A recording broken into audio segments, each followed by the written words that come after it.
Nobodies. She's like, if they say one more fucking thing to me, I'm kicking him out. And the wife goes like, he's got a real meaty cock. she just watch her like fucking look up. It's like, get the fuck out. And her response is, I know it would satisfy you.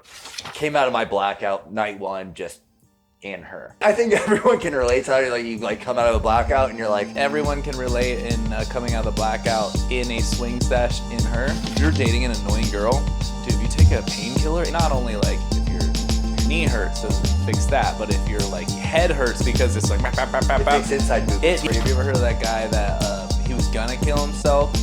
Goes to Mexico and just does a bunch of like prostitutes and cocaine, realizes that life can be fun, and decides to live and moves back. Yeah, like, dude, cocaine and prostitutes saved his life.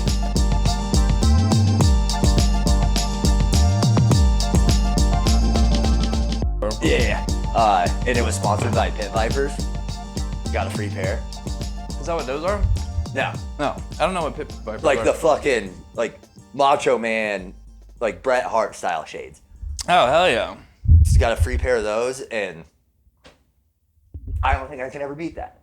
Bro, we're playing fucking music. My first goal in life is to get any alcohol to sponsor this podcast. Like, if I just get one company to send me one bottle, one case of beer, and just be like, hell yeah, you know. I'll probably get it pretty quickly. This conversation brought to you by 44 North. Yeah. Actually, my buddy Ben works for 44 North now. I can probably actually do that. It's a good idea. I need to just be like, we're gonna drink this whole bottle, and sponsorship ends after this. I have blacked out probably like 1/3 of the podcast.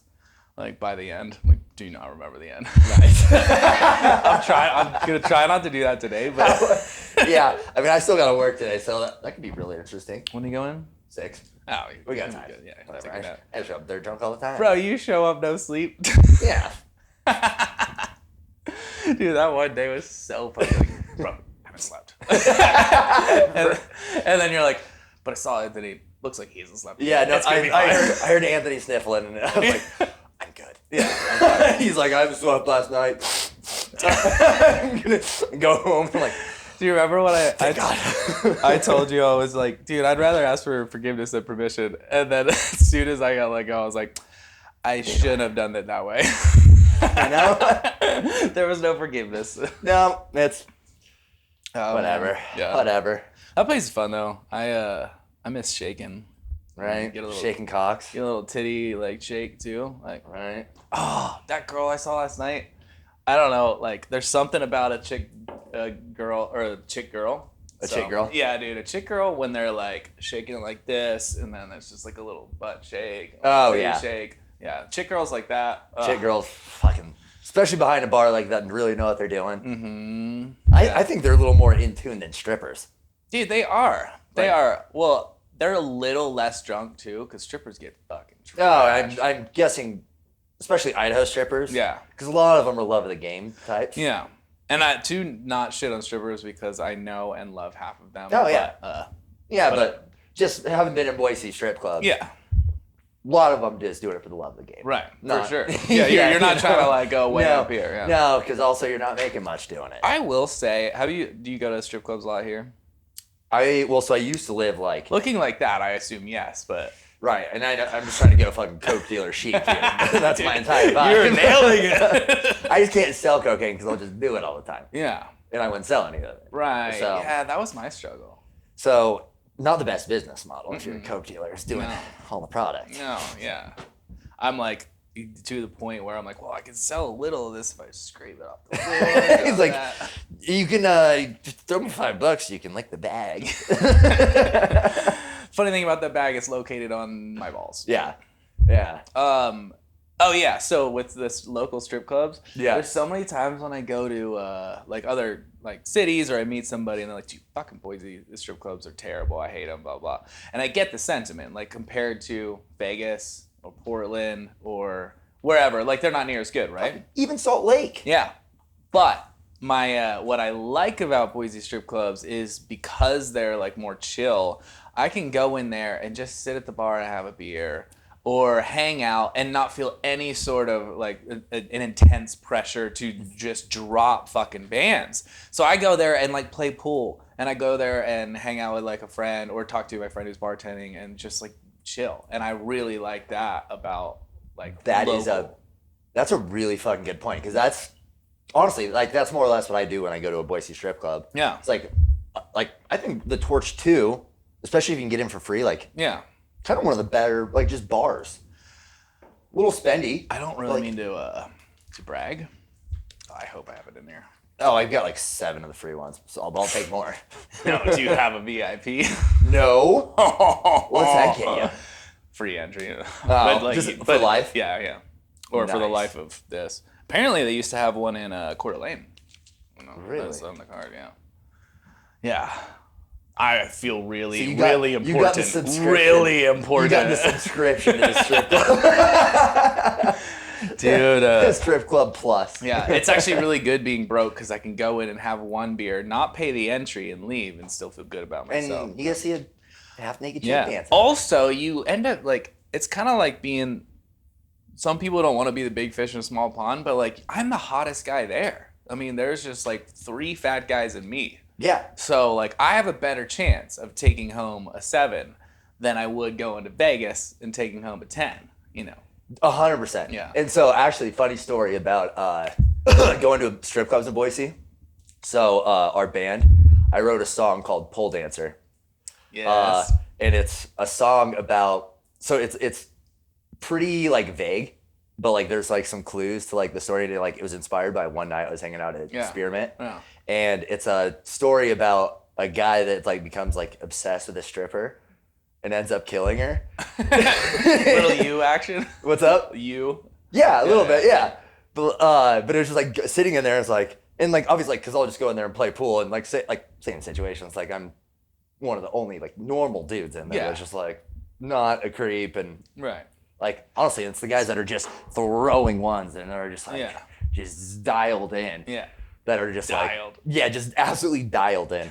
Like, so like, I just saw that and like how like girls just come up and just be like, oh, can we just like hang out around you guys for a little bit? Like we have to make the rounds and yada yada. And I was like, yeah, of course. Like just hang out and I'm not giving you money. Yeah, no, pay me $20 and you can hang out. Bro, yeah, you pay me $20 and you can hang out with me. Can you imagine?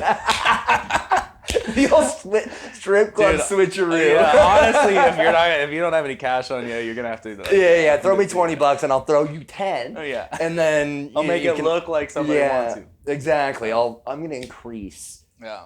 Dude, this is maybe a business model here. I think so, and especially if you go like this, like because they're assuming that you have coke on you. Exactly. And you can like insinuate that you do even though you don't, but then they're like, hey, what do you do later? You're just like, yeah, well, I mean, maybe I gotta run to a couple spots. Yeah, I gotta get over to another couple clubs and I got some business dealings. Yeah. My buddy taught me about I love strip clubs, so I have like nothing. I actually have nothing poor to say about strippers or strip clubs. So, you know, a lot of people give me shit, but I'm just like, dude, I love them. They need love from daddy, just like the rest of us. We're all there for a reason. But yeah, so he was just like, dude, instead of sitting there at the pole, and this was like years ago, he's just like, just drop like the girl that you want or you want attention from, you just go drop like a 10 or a 20 and just make sure she sees you and just be like, hey, what's up? You know, and then just leave. Like she'll find you. And I was like, ooh, and dude, it's way better than sitting there like trying to shovel out ones or get like a like I don't need to pay for like a butt on my knee for 2 seconds with $5. Yeah, It seems silly. It's like tipping a bartender at a open bar wedding. Yes. Throw the big bill Right down away. immediately. Yeah. Be like. Same with casinos. Like if I go Jackpot or wherever, as soon as that new bartender goes, I'm like, well, oh, you coming on, dude? Like, how's your night? Yeah, like, can I get this? Do you want one? Offer him one, $20, bop, and then he just hooks it up. Yep. Mexico. Mm-hmm. Yeah. Same situation. Throw a fucking 20 to anyone down there. So funny. So I went down. This is a few years ago when I was with my ex. took her down to a family. We did Christmas in Mexico 1 year. Yeah. That's what ended it. It was the beginning of the end before I fucked a stripper. We'll get there. With her or without? Oh, without. Oh, man. On the bachelor party in Reno. Yeah. Where in Mexico? Fucking Playa del Carmen. Oh, yeah. So, but we went to, what's it called? Coco Bongo. Mm-hmm. And so we're in there, and I was doing that the entire week, just throwing people like a 20 and be so I threw the waiter a 20, and he was like, shook my hand. He's like, I got you. He got us a little too much. Yeah. Because we got halfway through the show, and like if anyone's ever been to Coco Bongo, looking into my camera here. Yeah, that's your one. Yeah. So you got like fucking Elvis impersonators. Like they are Michael Jackson. They are impressive. You got Spider-Man flying around. Like, really cool show. It's like once you get in, it's like just kind of open bar, all inclusive. But obviously, like it's depending on your server coming around. Homeboy came by around a little too much. I don't know what the fuck happened to my girlfriend, but all of a sudden, just slumped, absolutely slumped. And we're halfway through the show, and I'm like a little drunk, but I don't know what it is with tequila in Mexico for me. It doesn't get me too fucked up. It just makes my tongue like completely scab over.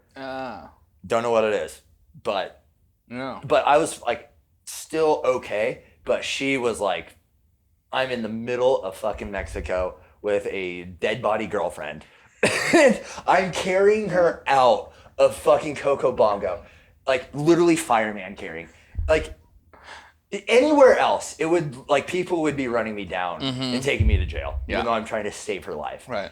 Get a cab just back to our hotel.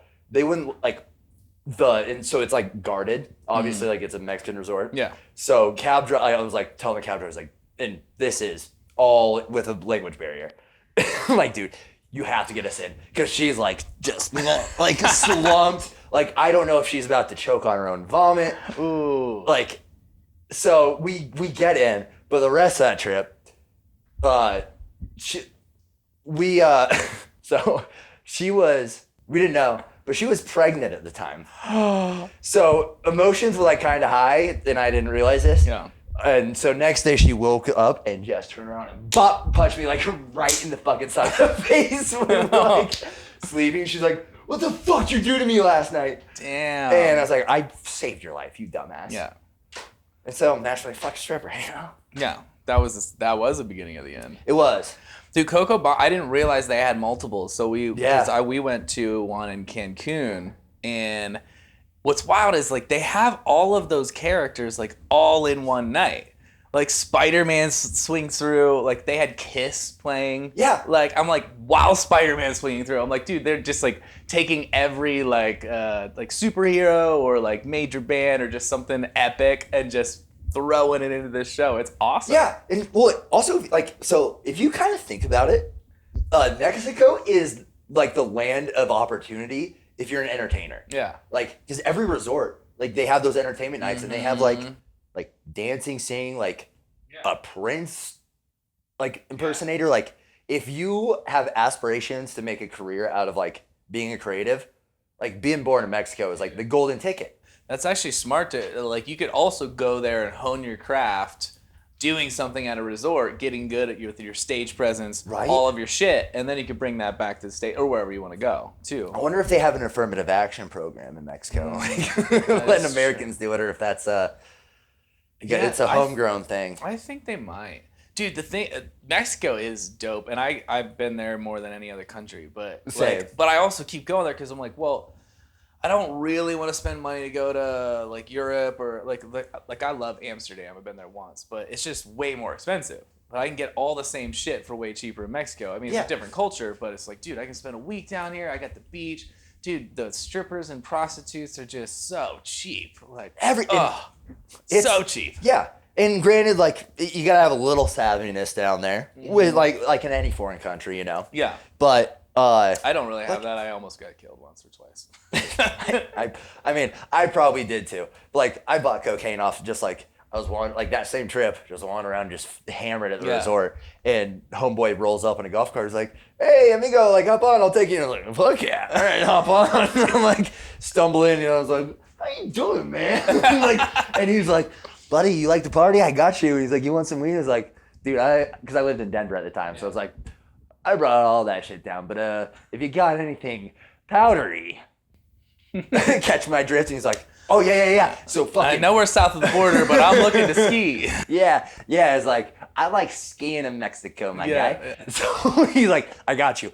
Fucking just hard Yui back to the fucking like lobby check-in area. Like those guys that like take your bags as soon as you get there. He's saying some shit in Spanish. I don't know Spanish. I don't know what the fuck he's saying. But he's like, blah, blah, blah, blah. And so dude runs off, runs back with the packet chiclets, hands it to him. The homie takes me to my room, and he's like, he knows exactly where the camera's at. Yeah. So he's like, "Stand over here." Like, they have cameras in the room? Like right outside the room. Got so it. like right outside my room, front door's here. There's like this like corner right here. So he's like, turns right behind. He's like, come here. All right, like $50 for three. Yeah. 50 for three. I was like, done. Yeah. And so it was awful, granted, but you know, For sure. bargain. Dude, I have bought drugs every time I've been to Mexico, but that was all of those times have been before the fentanyl thing. And so now I'm like, fuck, man, because I know myself when I get fucked up that I'm just like a yes man. Same. But I'm so terrified now being in Mexico and being like, yeah, sure, let's do some cocaine, and just like getting some fucked up shit. Yeah. So that makes me paranoid. So I'm like, I told myself, don't buy drugs in Mexico anymore. Like next time you go. But at the same time, when I'm fucked up, I'm like, it's gonna be fine. Yeah. And it makes me also, nervous. and so when I went the next time, here's the move: bring your own shit. Yeah. So I'm gonna give all the kids a little drug smuggling tip for airports. Up the butt. Oh wait. I mean, you can do it for funsies. Like, you know, sometimes that's like back to the love of the game kind of thing. Yes. You know, if you want to sneak some stuff in your little prison pocket, like you get power to you like that. You don't have to go that far. Oh my god. But no, the move is so empty out just a little travel size bottle of like Gold Bond baby powder. Mm-hmm. Just wash it out, run it through the dishwasher, whatever. Yeah. It fits an 8-ball perfectly. No way. Perfectly. Holy shit. Yeah. The only thing. And it's even got a little dispenser. You could shake it. Yeah, that's wild. Huh. Yeah, I get a little paranoid bringing stuff over. I was gonna bring acid over to Iceland once, and then I still got paranoid. I was like, yeah, like the European countries, or European core, you know. Yeah, I guess if you're going to Mexico, they're like, we've been sending fuck. this shit that way all the time. We don't care if you bring a little bag. Bring it in. It's just, you don't try to take it back because they'll fuck you. Yeah, I wouldn't want to do that. Yeah. But when I first moved to Boise, this is probably like the most scared I felt with drugs was when I used to live in San Diego, so we would walk across the border and buy tramadol, which is like a steroid. It's kind of like that now. It's a painkiller, but it's like a low level painkiller. Yeah. Oh. So they use it a lot for animals, but it's less than Vicodin and Norcos or whatever, but it's still like it still gets you fucking high. And this was way before I never really this was before I knew about like opioids or like I didn't know anything. I was just like, ooh, this makes me high. Like it's fine. Like I had no idea like the opiate addiction or anything. But so we would go down and get like 100 pills and then we just like use them, like take them as for leisure, whatever. If you're dating an annoying girl, dude, if you take a painkiller, it actually it kills pain like mentally, socially, emotionally too. So not only like if your knee hurts, does it fix that? But if your like head hurts because it's like it fixes inside boobies. Yeah, dude, it's really nice. So when I first moved to Boise, I used to see this girl and she was so annoying and she was so hot, and I would just be like every time we hung out, I would just pop a tramadol and then I'm just like, you dope. That's why all these rappers are taking Xanax. Dude, yeah. But no, and also, dude, if you take like any of those like opioid things, I promise you can play drums. You can play drums if you take heroin. Dude, I feel like you can play drums anyway. Not like when I'm on fucking oxys. Like I was like there's so my homie broke his leg a couple years ago. Last Thanks for year. having us out. We're the Oxy Beats. Yeah, it's like, all right, let us just double pedal. No, like ripped. My homie broke his leg, and we're over there hanging out, and me and my other homie are just having like a little jam sesh. Yeah. After I ripped one of his fucking painkillers, and all of a sudden I just start playing drums, and both those guys come out and they're like, "What the fuck's playing drums? Like you can play drums like that?" And I was like, I can now. I can right now. And then immediately just passed out on the couch for like 7 hours. Dude, I know I asked you, but do you know Ukai Bogle?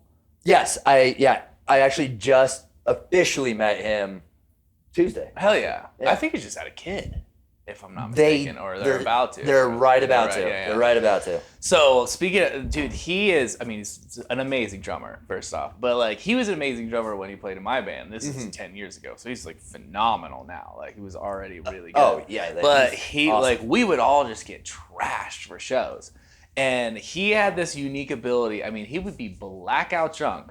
And it was so hard for like because he had the click in his ear, so he would have to start the click and like go. And I'm like, "Ukai, will you start?" And he's just like, "I don't like that you're yelling at me." And I'm like, "Ukai, I'm not yelling. I just there's like 300 people. I was just wondering if we could start the song." And then he's just like, "Dude, calm down." And then, but dude, as soon as he started playing, just locked in, didn't miss a fucking Just like beat. awaking Godzilla at the bottom of the ocean. He's like, stop, get off my ass. And then as soon as the song is over, he's just like, "Dude," and he just, I don't know how. I mean, he's like certain shows that we played. He's like, "Dude, I don't remember that entire show." I was like, "Dude, you're nuts." He's like, "But I killed it, didn't I?" I'm like, "Yeah." Drummers are a different breed, man. Like, it's the only thing. Like, those motherfuckers gotta like just, especially like how heavy your drummer plays. Like, Yeah. the motherfuckers just expend everything. Yeah. Through an entire night. And Dude. that's why I like playing guitar, because I'm lazy. Dude, drums are the funnest instrument to play though. So like as far as I'm concerned, like, cause I don't play that well, but I've dabbled. Yeah. But I'm like, dude, it's so fun when you're just like hitting it as hard as you can, and just like not making any sense. But you can't really do that with a guitar because you're like, this sounds like shit. Exactly. But every time you like fucking, if you can keep a basic beat, you're just, it's just really fun. And also, like, if you're a competent drummer, you can more or less just kind of hop in to anything. It's like, yeah, you might not know like the little intricacies that might be written for something, but like you can hop in with like a band and like just kind of play. Like where like guitar, piano, bass, like you actually have to like sit down and be like, I gotta fucking learn this shit, unless you're just some dudes. Yeah, people that can just really pop in on those is incredible. Yeah, which you probably went to Berkeley and you probably still live in your mom's basement. Yeah, dude, that's the problem with like even really, really good musicians. Unless you can write a pop song or like and somehow get on the top 40, you're still like really poor. Like, yeah, that's a bummer, right? Which, like, I see what you're saying. You did you got to the height of your three pit vipers, mountaintop. Like, you're like, I quit. Like, no, I'm gonna keep doing it, but like, this is gonna be tough. Yeah, but you don't want to be one of those musicians that reach your peak and then just slowly go down over time. You might want to quit at the pit vipers. You know what I'm saying? No, I wanna be like Jay Retard? Just like, dude finally gets signed, gets his advance, he's like, I can finally do enough cocaine that I want, and kills himself. Dude, in the opposite story, have you ever heard of that guy that he was gonna kill himself? I don't know if it was like a fucking BuzzFeed or something, but he's gonna kill himself. With the Tijuana? Goes to Mexico and just does a bunch of like prostitutes and cocaine, realizes that life can be fun, and then decides to live and moves back. Yeah, like, dude, cocaine and prostitutes saved his life. It saves most people's lives. Dude, I like him. Yeah, exactly.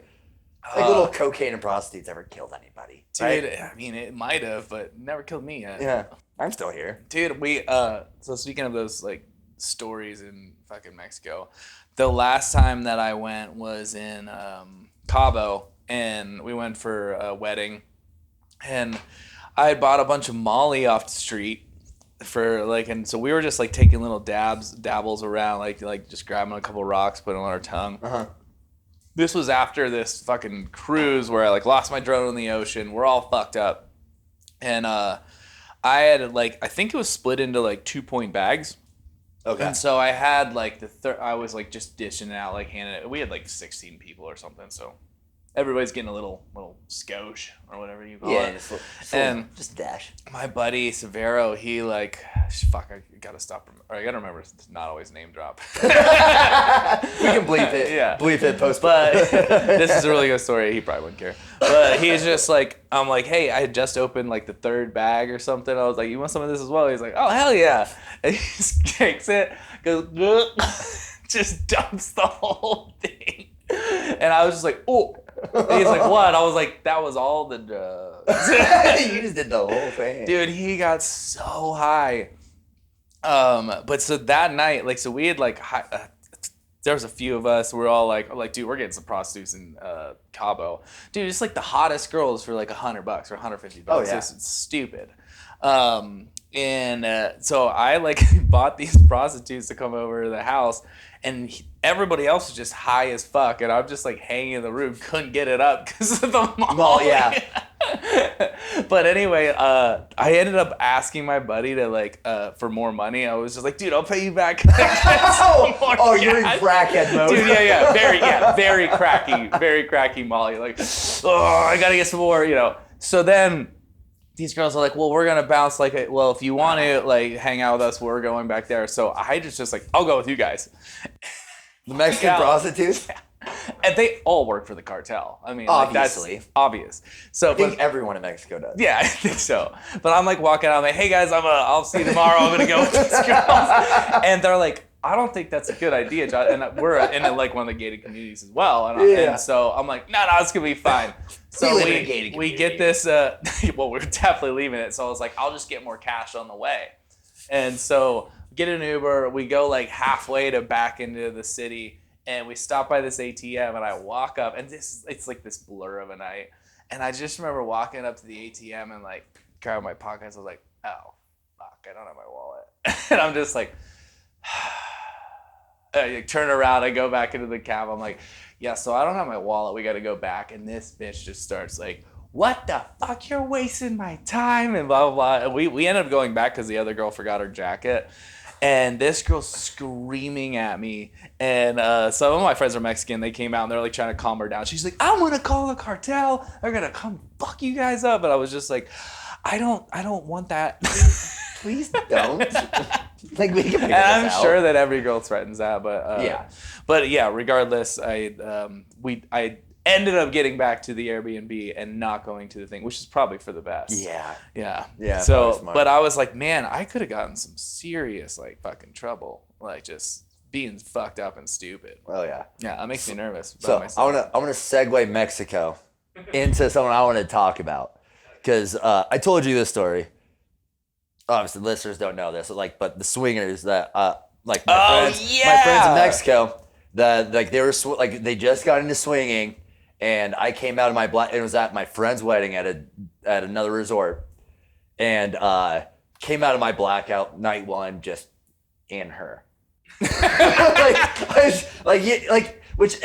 think everyone can relate to how you like come out of a blackout and you're like, what do you mean? Oh, do you mean everyone can relate in coming out of the blackout in a swing sesh in her? No, but like it just. Hook up. Yeah, not necessarily a swing sash, but like you catch my drift.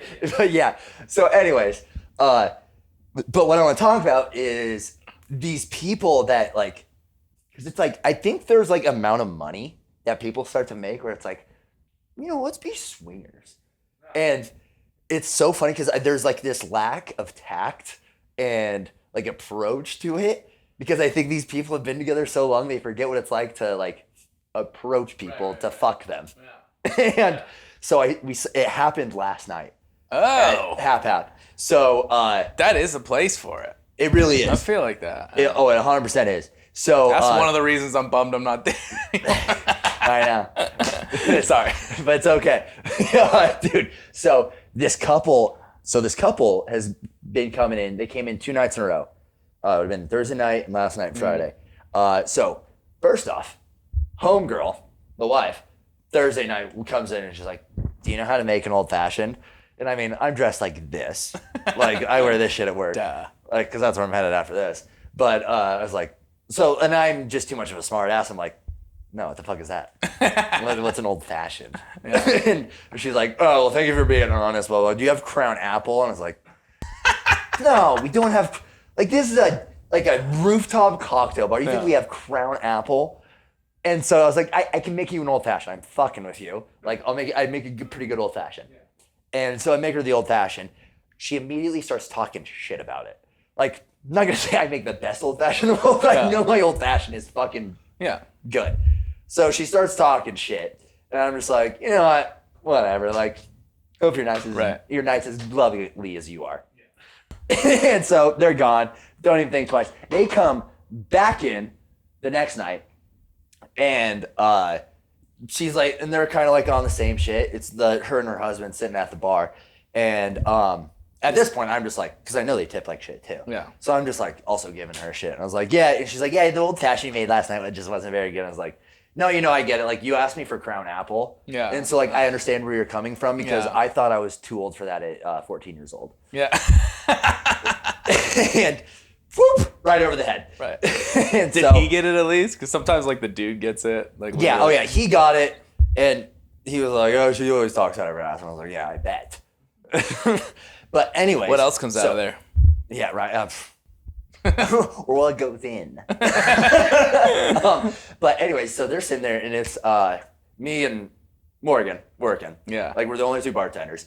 And so they are all over both of us trying to get us to come back with them to their hotel. They're from Homedale.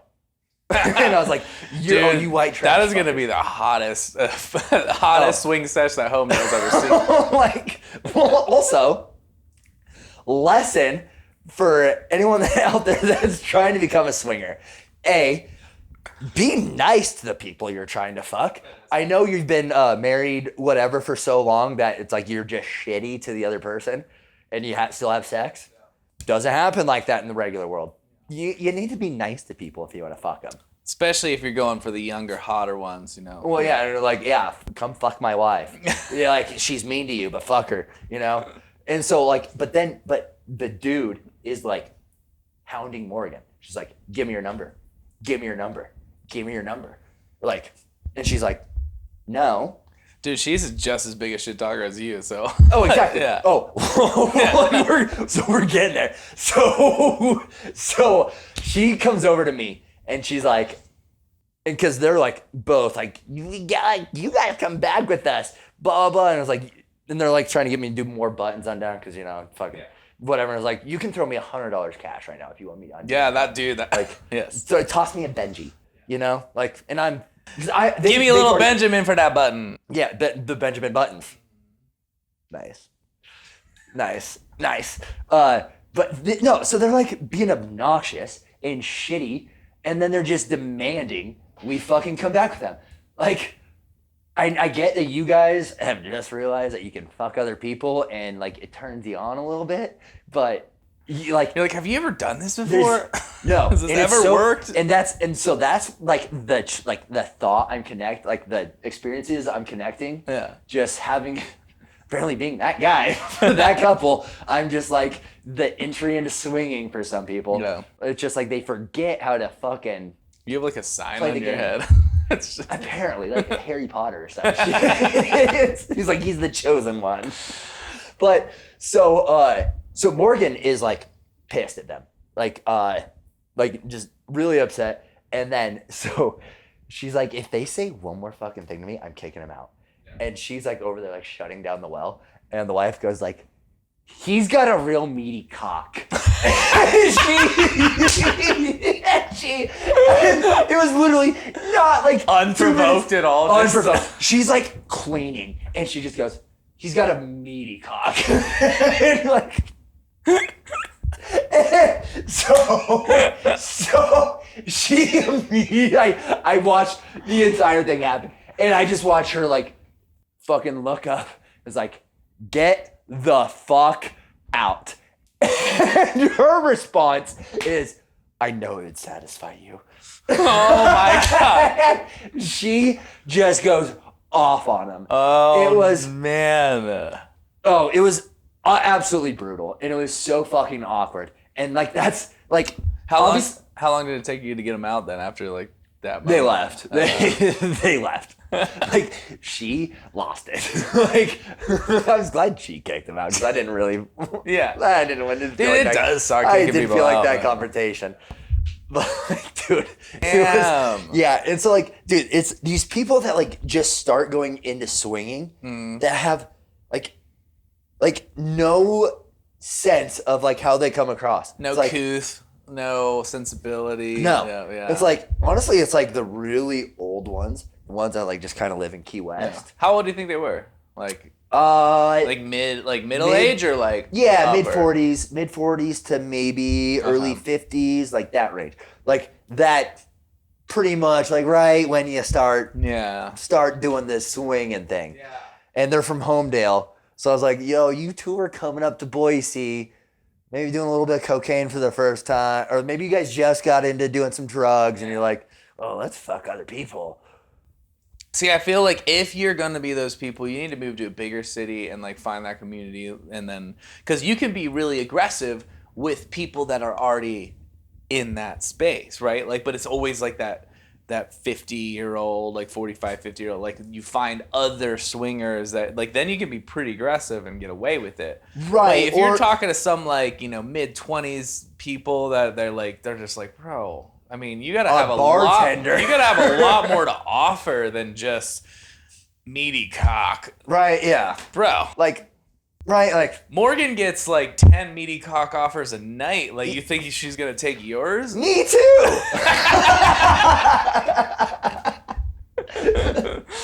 but no. Let me draw out what it looks like and slide it across the bar. Oh my god, I wish I would have done that and be like, here's a receipt paper. Draw it to scale. It only make it like Dude. Yeah. I like it's just these like I don't understand like I'm in full support of people doing the weird kinky shit, like all about it. But it's also like, maybe just subtly admit it to like a friend that you trust. Right. That maybe like just kind of casually mention it. Like don't fucking just hit up bartenders when you go to a bar. And especially when you're an asshole. Or if you're at a You destination gotta be wedding. nice first. They would have had like 10% better a chance or whatever. It's like Just be sales. nice. Yeah. Build some rapport, Right. And also, I mean, I think that I've learned that it's not that you can't pull a bartender. It's just like you can't pull a stripper, but it's a lot harder. So you gotta build like a couple weeks of rapport. Just be chill for a while, and then drop a hit. Like, oh, dude, like we should party after. Like instead of just first night in, being like, your drink sucks. I got a big cock. What else are we doing? Right? Exactly. Like, make me like you and want to hang out with you first. Don't just fucking insult me and then be like, yeah, come fuck us. Dude, as kinky as I've been, I've still never swung. I've never done the like whole swapperoo or the two guys, two girls. Yeah, I've never done that. I've always just been the bull, as they call it in the community. You've been the what do they call that? The unicorn? That's a single lady. Oh, is it only a single lady? It's only single ladies. So the bull is the male. Because they're rare. Oh, yeah. So it's a unicorn. Single guys are a dime a dozen. Yeah. Right, yeah. It's like, when you come fuck my wife, most guys would be like, yeah. Sure. Dude, my buddy, actually, I've had two guys tell me very similar stories, but they had like a couple approach them or whatever. It's something like that. Yeah, you want to come fuck my wife? They're like, yeah, fuck it. They're drunk or whatever. And but the stories end very similar, and whereas I haven't ever done this, but I find it fascinating where he's like, he realizes that the dude's a cuck, so he's just like, sit the fuck down. And the guy's like, okay. So he sits in the corner, fucks his wife, and then the girl's like, you can never fuck me like this, like to her husband. And he's just like, being super dominant. And then at the end, I think the stories are slightly different, but the one that I remember was he's just like, give me your wallet. So the guy like gets out his wallet, he takes $300 and throws it out and walks out. and the one that I'm specifically thinking of, he's like, within a couple of days, they hit me up again, like, when are you free again? I was like, damn, dude, these guys are kinky. I gotta start doing that. Yeah. Like, oh, yeah. You sit down, you little bitch. Yeah, I'm dude. gonna fuck your wife. You're gonna pay me money. Yeah. You just gotta take it. You have to be like that. You have to take charge, I guess. Because I feel like in that situation, it's be like, yeah, I don't know, dude. I'll fuck her. Like, do it. You do whatever. Like, I do wonder. I'm a little scared of this, but because I've never swung. I've never really like tons of threesomes, but like. I noticed this at the sports bar where it's just like there's these old guys and they just creep out the young girls, right? And I was like, dude, is that gonna be me? And so what I've evaluated a lot in my head. I was like, does it really matter? Because what I think about is the older you get, the less fucks you give. So if I hardly care what people think now, and I still do a bit, but I'm almost 40. Then what about 150? I'm just like, dude, I don't care. And by 60, so that's I think where a lot of old guys get to, where they're like, I don't give a fuck if I creep this girl out. I'm gonna hit on her. 100%. And so like, and these girls are like, why are these men so creepy? I'm like, because they don't care. Yeah. Like they really don't care if they creep you out. They don't care at all. They're just like, oh, let me a little grabby, little like comments, Yeah. And they're just like, I don't give a fuck. They already know that they're throwing such a Hail Mary. Yeah. Even if it lands, they would struggle getting it up. So, like and I think the better, the more money you have, the better chances you have. So, like, if you're a rich old, like, creep, you're just throwing Hail Marys, but you know that they're going to land a little more. Like, you're a Ted, Like, that guy's just fucking going after every employee. But, like, he's going to get some. Like, I know he's going to get him, Like, yeah. Like, I own 3 bars. He's not going to get all like 4. Oh, yeah. No one knows who we're talking about. Yeah.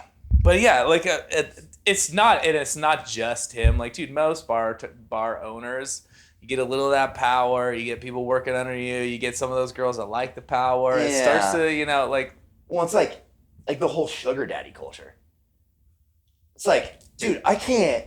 Like, some of my, like, friends that are chicks that, like, just have sugar daddies and, like, how much money they get. It's like, yeah, I don't do anything. I just they take me to lunch once in a while and then they send me $1,000 a month. And I'm like, what? Why are guys doing this? Like, those guys are fucking ruining everything. Dude, you think that now, just wait till you're a sugar daddy. You're going to love it. Dog, I'm a musician. I will never be a fucking sugar daddy. Like, I'm banking on clout. Dude, the thing that you have to realize is, well, there's plenty of things that I haven't realized at all. But I have some friends that have sugar daddies, and I'm like, dude, I can't hate on it because I was like, I probably would do it if I was in their position. I'm like, dude, if I have this dude offer him, especially the ones that they don't even have to fuck, right? Like if some guy is just like, hey, will you just go out to dinner with me? I'll give you $1,000. How lonely. And these guys are, like, a lot of these guys are married. Yeah. Like, how lonely. Yeah, their wife sucks. And they're like, dude, I want the attention of a young hot girl, and I'm willing to pay for it. I'm like, everything is a transaction. And some of these girls aren't that hot. Right. And you're paying them thousands of dollars a month to go to a free lunch with you? Yeah. Like, dude, where is your self-respect? Which, the guy or the girl? The guy. I get the girl situation. I know, me like, too. Fuck yeah, me too. Give me money. I'll go to a free lunch. I'm starving most of the time. Well, see, that's the thing. If you're a dude that like if you can barely afford that couple $1,000s a month and you're desperate for it, then I'm like, yeah, dude, you suck. But if you are a multimillionaire and you're like, dude, it's like spending a couple bucks on coffee to have this sugar baby, then I get it. I'm like, yeah, I would do it. You're just like, oh yeah, dude, I like it. Once a week I hang out with this hot girl and stuff. But I would probably still make her at least blow me. Like I'm not gonna just like I don't like conversations. So you like prostitutes? Yeah, well that's the thing. Probably the line. That's probably the line for those That's guys. probably like why would I need a sugar baby when I can go to Mexico and get one prostitute every single day for a week and spend less than I spend on just the sugar baby in America. And it's a little more fruitful. You know? Yeah, like a little more productive. Planting a lot more seeds, if you will. A lot more seeds. I gotta pee. All right. Pee break. All right. We're back. Yeah, dude, Monday would be fucking dope. I'm stoked. We were supposed to practice. I'm a little nervous. Not like playing. It's not that the songs are easy, but I've already played a show with them because I don't play a lot with them. But we did like a couple rehearsals before the Tree Fort show. Yeah. And played that show, but then it'd been like a month or so. And then we had one practice, and I was like, ooh, I'm a little rusty. But if I forget chords, one of the things I do is resort to just like notes in the scale. So like, cause I'm only playing organ. It's not like I'm playing like like the full chords. I'm like the organ is like the back part of. I'm like the least important guy. You can settle for a root. Like, don't necessarily need like the third. Right, exactly. I'll just play a 1 and 5. If I'm like, oh, where are we at? I'm like, 1 just and play 5. the power chord on the piano. Yeah, exactly. So that's what I do if I'm like a little unsure. So, and then I'll turn my volume down. If I'm like, like I can remember this part of the song. It's like the guitar player just hitting the bend on the fucking root. They're so just. But dude, like our drummer, like dude, he's going through the ringer. He had some shit, got fucked up like a couple like months ago, and then he just like wrecked his bike, like hurt his like rib or broke it or something. So we couldn't practice. And Jeremy's like, it's fine. We're playing for my birthday. Like we're all getting fucked up. Like, it's Space Bar. Nobody goes there. Yeah, I know Jeremy's gonna be taught. Like, dude, I love that kid. Dude, same.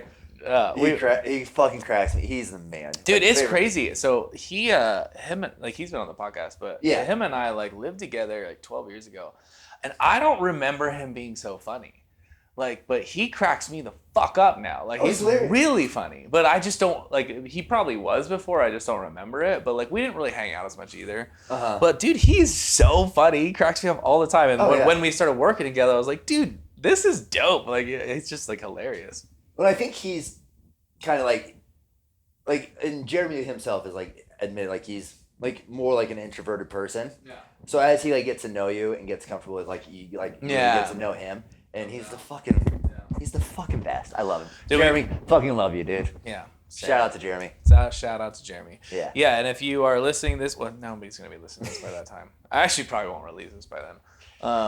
I did pop into Space Bar last night because we were just like walking down the street, and I was like, I'm gonna go say hi to Julie. Do you know Julie? She's like, I don't know. I've heard because I know that's who like books it. And yeah. So I popped down there.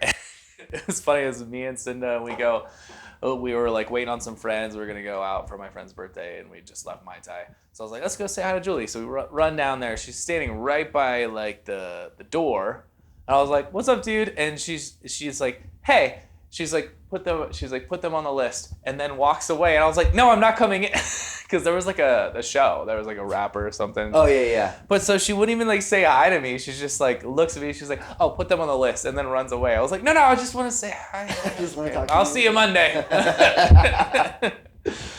But that's dude. And also, all right. So I want to also like talk about like dude, the perks of like being like one of the artists is amazing. So like that music festival we played in Salt Lake, so shout out Honey Days, fucking rad ass music festival. Where in was Salt it? Lake. Salt Lake. In Salt Lake, yeah. So they do it so we played at Quarters DLC downtown, and then they do 2 days with 2 stages at the Commonwealth Room, which is like predominantly like a really blues heavy like venue, but incredible stage, incredible green rooms, like. And they like shitty music as well. Yeah, well, yeah, obviously. Yeah. Sorry. I thought that was funnier than it was. Quarters DLC is where the shit show happens. Dude, we weren't allowed to play it over there. Are you guys playing Flipside? Sorry to interrupt. No, we're not playing Flipside. I don't think we're that vibe. Oh. We're a little grungy. Yeah, you are. A little nasty. Okay, sorry, continue. But anyways, because like especially like doing Tree Fort shit with an artist pass. Yeah. Being there, like, dude, so every security guard knew the 3 of us in my band because we had the artist pass, and we also helped build like the outdoor stage. Yeah. So we were like there all day, and like we were there before anyone else was. But we were just like openly fucking just ripping cigs everywhere. Like we were like the 3 bad kids, like hidden like this dab pen, just openly, just not giving a fuck about anything. Like, and there's technically not supposed to be any re-entry. Oh, And so we God. kept going in and out because we were so broke, but we just had this bottle of Maker's Mark. Yeah. And the day we were building Can't the be that stage, broke. You're buying Makers. that was what we got for the weekend. We all split it, and we killed it in one day. I'm surprised you didn't have Crown Apple. That stuff is the tits. Yeah, you know, I have a pretty advanced palate, so can't do that anymore. I like Burnett's and Four Locos. All right. Speaking of which, Four Loko sponsor the pod. Dude, that's the sponsor. Dude, Four Loko. that takes me back. Yeah, that Fucking let's hashtag Nobody's Four Loko sponsorship. Yes, I would Start like the that. movement. What do you like about Four Locos? The degeneracy of it all. I like the specificity of the notes that come in. The the malt liquor. And, yeah. It's like a good watermelon Four Loko, you know, especially like circa. Did you ever drink the ones with before they got banned and Yes. restarted? So I have a funny story about Four Loko and 5 Hour Energy. So I don't know if you remember this, but I was in college. It was like 2012, 2013. That's about when I moved here, yeah. Yeah, so 5 Hour Energy ran this ad campaign being like, show us what you mix your 5 Hour Energy with for a chance to win whatever. I don't remember. Lifetime supply of 5 Hour Energy. Something. Yeah, so me and my homie Dave, shout out Big Dave. He's Big definitely gonna watch this. This is gonna be really funny. Because it was also his wedding from the swinger shit. So, So he was the one who's like, why the fuck are you guys doing this here? it was his wife. It was his wife. So they're my two best friends. I introduced them together. Oh. The summer of the Four Loko story I'm about to tell you. So anyways, so we always had this thing because we went to Lake Havasu for spring break. And we drove down there every year from Pocatello. So it's like a fucking 12-hour drive. So drive down there, obviously everyone's hyped. Everyone took Adderall, music's bumping, like fuck yeah, spring break. But after 4 days of just that, and then it's like, hey, we gotta drive 12 hours back. Oof. So this is always his move. And so this is the way he got out of driving every time for him and I, is he'd just buy a Four Loko at a gas station, fill up a big cup of ice and a 5 Hour Energy, and he'd just like just dump the 5 Hour Energy in, pour the Four Loko, and we'd both slam and be like, we're not driving. We're sitting in the back. And You made the girls drive? like, yeah. Well, so it's our homie Keelan. Because it was always his dad's Suburban that we took. So Oh yeah, he's like, I'm not trusting you guys with this. He's the head coach at Centennial High School right now for football. Love you, Key. I hope you don't get fired for this story. But here we go. God. So, but he would go straight dad mode and drive the entire 12 hours. So we had this entire thing going of like, yeah, we fucking dump our 5 Hour Energies into Four Locos. So we sent that to 5 Hour Energy. It's like, this is how we mix our 5 Hour Energy. And they sent us an email being like, do not ever do this. Don't send us this. Like, our attorneys are telling us, like, you should not ever do this. Don't fucking, You're like, don't show us this. It wasn't on the label. Yeah, like, sorry, I thought this was America. Yeah.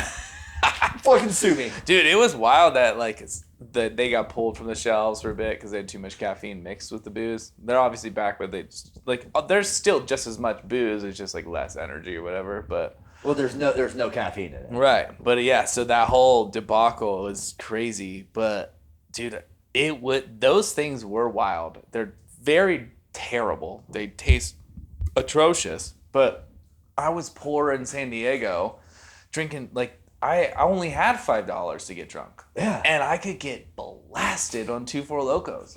Right? And normally I had to pace it. I had to do one and one half.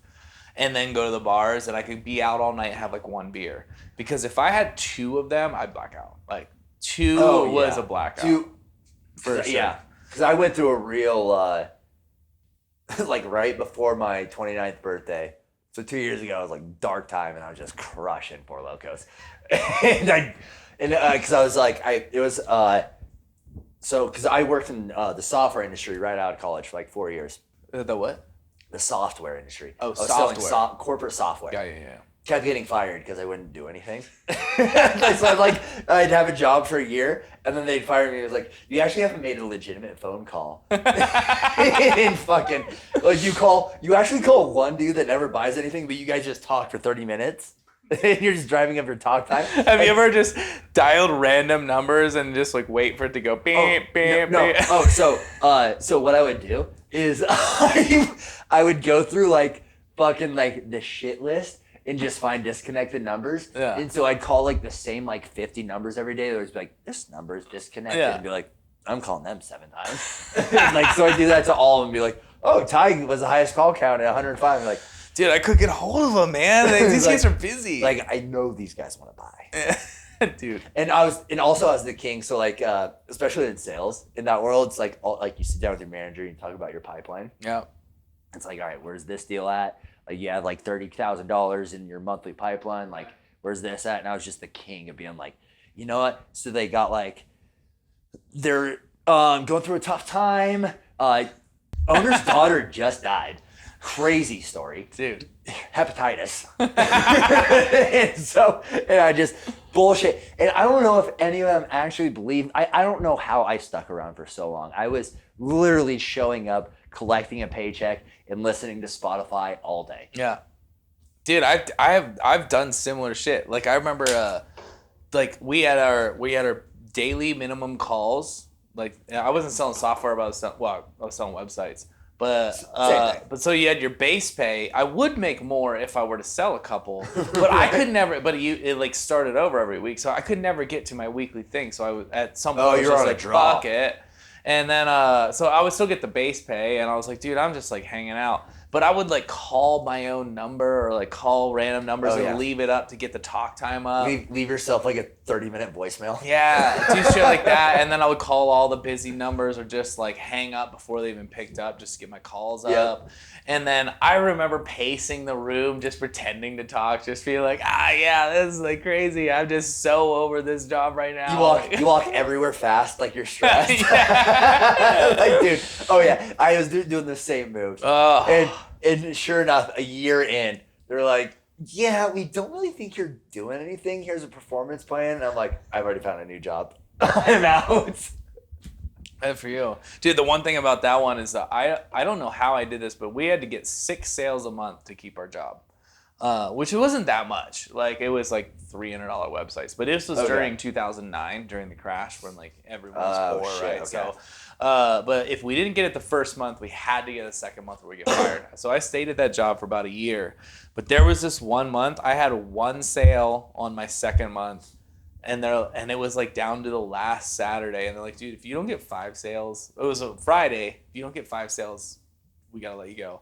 And like we had created like a good friendship with like our team. Like my manager, he's like, dude, we gotta figure something out, man. I love it. Like let's get. I'm like, dude, I just suck at this. Dude. I suck at this. I pulled 5 sales out of my ass on a Saturday morning. I don't know how. And I kept my job for another 3 months. I was just like, what the fuck? Dude, well, so going back to like talking about the douchebag conventions, working these private like corporate events down in the venue. So it's like, I get PTSD sometimes like being at those things because it takes me right back to being like at some kind of fucking like work drinking event in that world where it's like, obviously you have the higher ups. Yeah. They're like kind of, they're a little cocky, like they're the fucking rock stars. Yeah. And then you see like, cause the people that work super hard, but they're super awkward and they're like trying to make conversation with like the higher ups. Yeah. And like, I just die inside. Dude, every time watching them. Rough. But then it's like guys like us, where it's just like, we're just like, I don't give a fuck about any of this. Dude, like I'm just gonna. It is tough. That corporate culture is just like, it's really hard for somebody like us to handle. We're just like, like, and they're like, hey, no, the more that you sell, the more that you can give back to the community. Dial. And if you get on the phone, you're gonna be more fulfilled inside, and you're just like, you can change your life with $100,000. Yeah, dude, like, not really. And I like props to like so like I still value some of like the managers. They're like funny to me. But we have this guy, his name's Steve Caps. And Shout out Steve Caps. Shout out Steve Caps. He's probably not one of the 30 listeners on this podcast. Fuck yeah. He is. Fuck yeah. I Steve like Caps. you. Let's go, dude. Captain Steve, dude. But he was dope. So we were in San Diego, and he's like, I mean, it was my first sales job ever. We get there at 7. We hit a sales meeting where there's like 150 sales guys in a room, and we would recap the day before. And it was all hype. Like, dude, somebody had a sale. We all had nicknames. My nickname was Sausage. So like they're just like sausage with the shell, hey! like noodles, hey! And we're all cheering and stuff. But then so he would pull me aside, and I was playing music at the time, and he was just like, dude, you want to get your band out, right? Like, and he was so intense. And I realized, like, I never had done coke at the time, but I realized later, I was like, oh, this guy loves coke. But he was just like, bro, like, you want to get your band out, right? Like, the only way you're gonna do it is to sell your stuff to the public. Yeah, you gotta learn you gotta get on the phone. Like, bro, if you don't learn this skill, like, how the fuck are you gonna get your music out? Do you hear what I'm saying? And I'm like, I do. And I was like, yeah, that makes sense. And I was like, all right. Which also, doing fucking software sales in Denver is what started the whole cocaine thing for me. So yeah, I get it. Now I just want to sell cocaine. Yeah, I wish I could. Or just using only on product. But yeah, dude. But no, it's.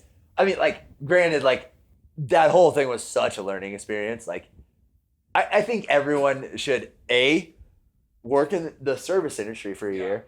And then try to sell shit over the phone. You should. It is a learning experience. Like how South Korea has like mandatory military. Yeah.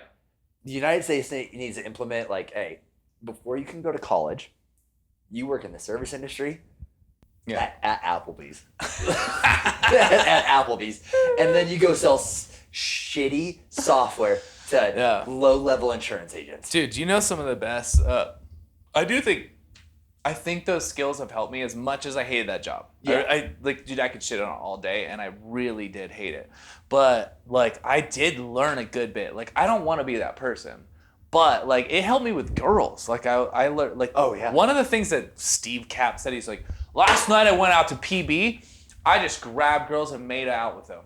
Like, he's like, I picked 10 different girls, 9 of them slapped me in the face. But I fucking started making out with one, and we just went for it. And this is obviously pre-Me Too, but yeah, I would say so. But and I'm sure he didn't actually do that, but he was just like, dude, it's a numbers game. Go fucking talk to the girl. Go pick up the phone. Go ask for the sale. You know, it's like, and dude, that was so against like how I grew up or like anything. And I was like, we're also artists, where it's like everything is like super personal. Right, yeah. I'm just like playing my guitar over here. Like, if you like sneak into my bedroom, you might hear a song, but I'm playing on my bed, like, you know. I was like emo too, so I was just like bling bling bling bling. Yeah. It was like fucking drop C. Does anybody love drop C me? sharp. But no, like for like, and that was like the people like that I like started with that in that scene, that sales scene. They're just like, oh yeah, dude, I was just gonna fucking talk to 30 girls at the bar and like. Yeah, most of them hate me. Yeah. And I'm just like, dude, my ego can't handle that. Like, I'm too fragile. Yeah. I'm way too fragile of a guy. Like no way. Like, I don't even like showing people my music. It's just like. Did you cold call when you're at the software stuff?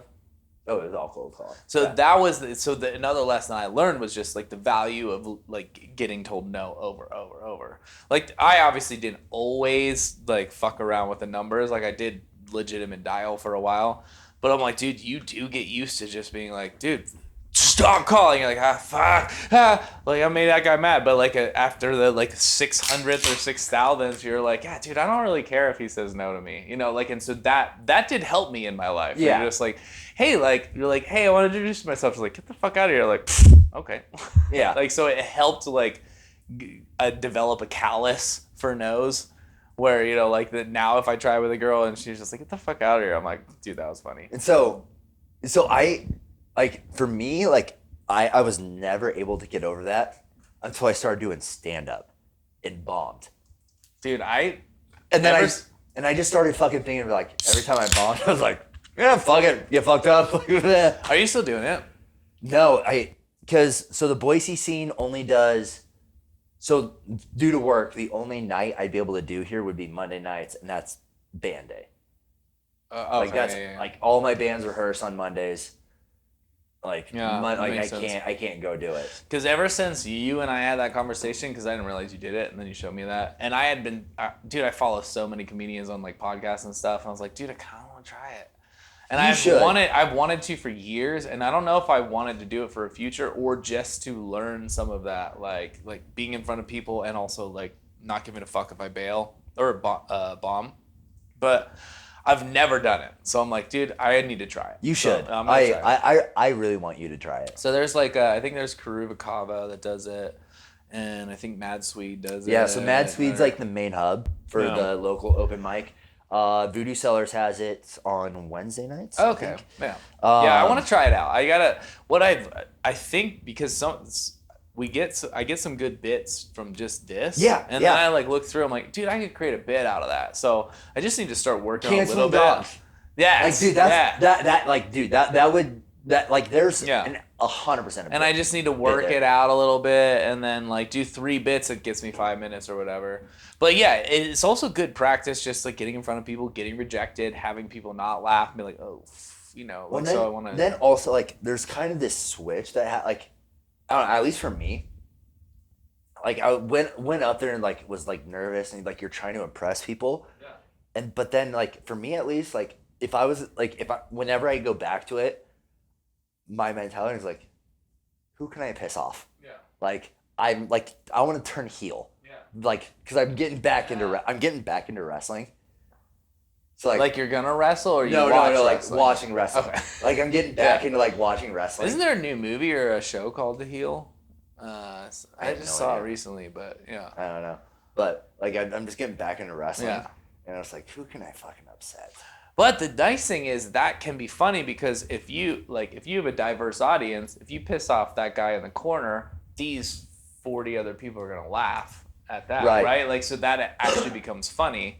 You piss off one person or a group, but like we live in a polarized community. So if you piss off the left, the right's gonna be like ah, or if you piss off the right, the left's gonna be like ah, you know. Oh, whatever. And dude, so we'll come back to this, but there's something I want to talk about because I have a fucking conspiracy theory. So country music is like the rage right now. Yeah. And I'm sick of having fucking Zach Bryan shoved down my throat. Like, he's okay. Dude, you can't listen to the radio. I don't listen to the radio. I'm talking about Instagram. Like Instagram, and like, yeah, sure, I like some guitar shit. Yeah. Like, and most of my shit on Instagram is like music production, XYZ. The fact I know Zach Bryan is probably because it's getting shoved down my throat because I would have never understood that name. And fucking Oliver Anthony. Yeah. Richmond, north of Richmond. Mm-hmm. It's like, the dude's got a good voice. Like, and it's like not a horrible song.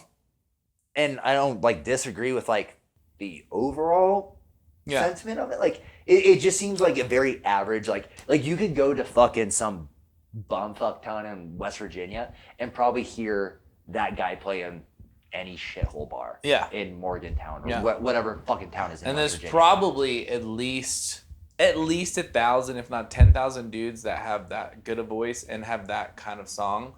That just didn't make it. He was the one that popped off for some reason. And so I think there's and also the fucking right wants to be like everything's a conspiracy, but 9/11 was true.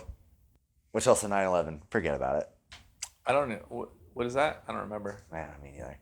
Dude, I actually did forget about it. Same. I forget about it every year. I actually felt a little bad because I was like, somebody said about 9/11. I was like, oh, that was today. I was like, fuck, I did forget. And they told me never totally forget. Forgot to celebrate. And I was like, fuck, man. I felt a little. Dude, speaking of that, my old roommate has a tattoo on his arm and has like American flag. And I think it's Twin Towers or something, but it says 9/10, never forget. And he like that's purposely fucking awesome. Yeah. That is awesome. 9/10, never forget. Yeah. 9/11, forget about it. You know, but no. So I think there's a total conspiracy right now. Like, I like country music and like this weird like shit is just being forced down. Like, like all these guys like reaching number 1 on the charts. Yeah. And I can see it. Yeah. Like there's something to it because not like it's not like young kids are listening. They're listening to fucking 100 gex. Yeah. They're I don't listening even to know who weird- that is. Yeah, exactly. I only know Zach Bryan. The weird hyper pop shit. Like Gen Z is not listening to fucking country. So that's what is interesting about like if you got into like conspiracy theories on like the general populace, are like, dude, see, the government is pushing this on us, and that's why we have to push back. But then they're the guys that listen to country. I'm like, yeah, but they're also pushing country on you. You're just not noticing it in this regard. Yeah, whenever it's something you like, it's not a conspiracy. Yeah, exactly. Right? Like 9/11, you love that shit. Yeah, dude, I love You love 9/11. fighting the Afghanis. You just want to kill brown people, dude.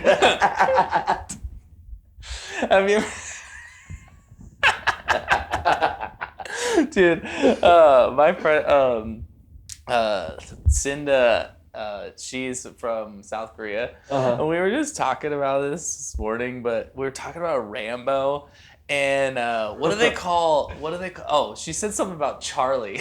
And she was just like, because I think it was Vietnam where they were like fighting Charlie. Yeah. But she was just like, dude, me and my brother, who are both from South Korea, we just used to like, we loved Rambo. So we would like go out and play. We're like, get the Charlies.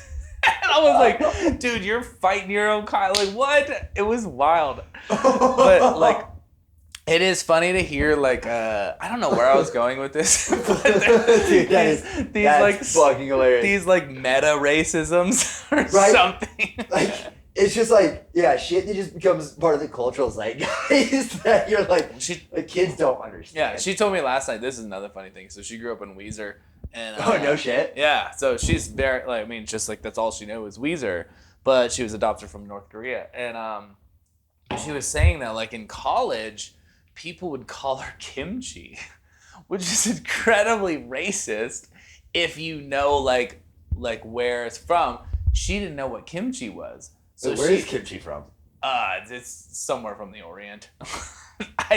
But it's like obviously like I actually don't know that it's Korean, but you know, like it's just like a broad stroke. Oh, this is this Asian dish. You know, it's just pickled carrots and cucumber, blah blah blah. Pickled cabbage, yeah. Yeah, I think that you put carrots and cucumber too, don't you? Maybe, I don't know. See, I've never made it. I only like grilled cheese. I don't really even like it. So. But it was wild because I was thinking about, I was like, so you have high schoolers who their only reference to some sort of Asian food is kimchi, so they're kind of like being racist. They're being like, hey, kimchi. And she didn't know what kimchi was, so she didn't even know that was like a reference to her being Asian, you know? Yeah. So I was like, damn, dude, these like little like levels of like subtleties. The racist kids know more about your culture than you do. Yeah. Like, dude, I was listening to Theo Von is like one of my favorites right now that I've been listening to, and he was like, dude, I remember this doctor, he was checking out my ears when I was like 7. He's just like, you got some brothers in your ear, but he's like said the N-word, and he was just like, what? And he's like, I think he was trying to impress my dad, but because he grew up in Louisiana, but he's like, you got some N-words in your ear, and he's like, I don't know what that means. He's like, will you get them out? I was like, dude, the amount of shit that happened like back in the day, and then like growing up, depending on like where you grew up, you're like, what the fuck? Well, yeah, because I grew up in fucking Fruitland. Oh yeah. Yeah. So like, dude, I know Weezer. This guy, how old are you? 30. This guy was just hanging out with. I really like him. His name's Ryan. He grew up in Fruitland. Not that you all know each other, but it's way better than yeah. Because she was in Weezer. Kiara grew up in Fruitland. The girl that I was out with last night, she's like 24 of those. Okay. Probably younger. Yeah. But yeah, I have a few friends. Like, there's a lot of people that you like hanging out with us, fucking SRV kids. Keeps me up. Right? Yeah. Wait, what's SRV? Snake River Valley Conference. I thought it was Snake River Farms, but that's no SR. So that's the conference of high schools that is Payette, Weezer, Fruitland, and then like you can throw New Plymouth in there, Homedale. Like you can kind of include McCall in there. Like we're all the high schools that played each other. I think I like, and also I think I like the weirdos because I grew up in a weird, like rural community. Like Yeah, you were in the Hillsong cult. Yeah, no, but that was later. Oh, okay. But like where I grew up in Pennsylvania, and it's a small ass farm outside of a tiny ass town, and the closest like Boise, if you will, would be Harrisburg, which is the capital. Oh, no and that's shit. an hour away. So it's this kind of the same Shout shit. out We're Shane like Gillis. way out. Dude, I know. Dude, I actually messaged him when I was like, dude, if I could be buds with Shane, like that would be my first podcast guest, like that. Oh, yeah. Because I'm like, dude, we're from PA. We Get both hate our dads. Like, come on. Get the shamans on the fucking Nobody's podcast. Get McCuskies and Gillis on here, dude. Turn off. So Dude, I was doing like, a we're gonna have to podcast do on this again. ketamine It's a sounds like such a fucking shit show, but also like one of the most interesting things in the world to me. trip. It is. I did a one with a little bit before that I've aired, and I'll talk about it, but like I just don't need any sort of like visual evidence out there. Yeah. But Trying to like, create a business. yeah, Yeah. talking about it like there's no really implication. You know, I can say I Right. did drugs, but like, I mean, I guess I could be like I was just doing this. It was not actually ketamine. Like I could say a joke. God damn it. This might not overheat. It's pretty cool today, but does help keep it from fucking. But yeah, like I actually I've showed some of my clips to this cop friend I have, and he was just like, "So what drugs did you do on this podcast this time?" And I was just like, "Just some mushrooms, man. It's not that big a deal." Like as long as you can't say anything, you're good. That's kind of like what I've got from it. But yeah, ketamine is a trip, but it's a little like you're just like, ooh. Yeah, and like it's it can sneak up on you so fast, where you're just like, I can't get off my bed. Yeah, it's one of those things where you're like, dude, I'm fine, and all of a sudden you're like, ooh, oh fuck. what? Yeah. And then all of a sudden you're just like, and especially like also like because especially with like all these times, because I'm such a Van Halen guy, so like I'm gonna get the story for it. I have a Van Halen tattoo on my leg that I got at a fucking house party. Do you want to show us? Yeah, fuck yeah. Show them. Here we go. All right, ready? Here we go. Oh yeah. Oh, put my wiener away. But yeah, Oh, so yeah. got that at a house party from someone Nice. that's not a tattoo artist. And so It doesn't look like one. no, yeah, it's so I was back.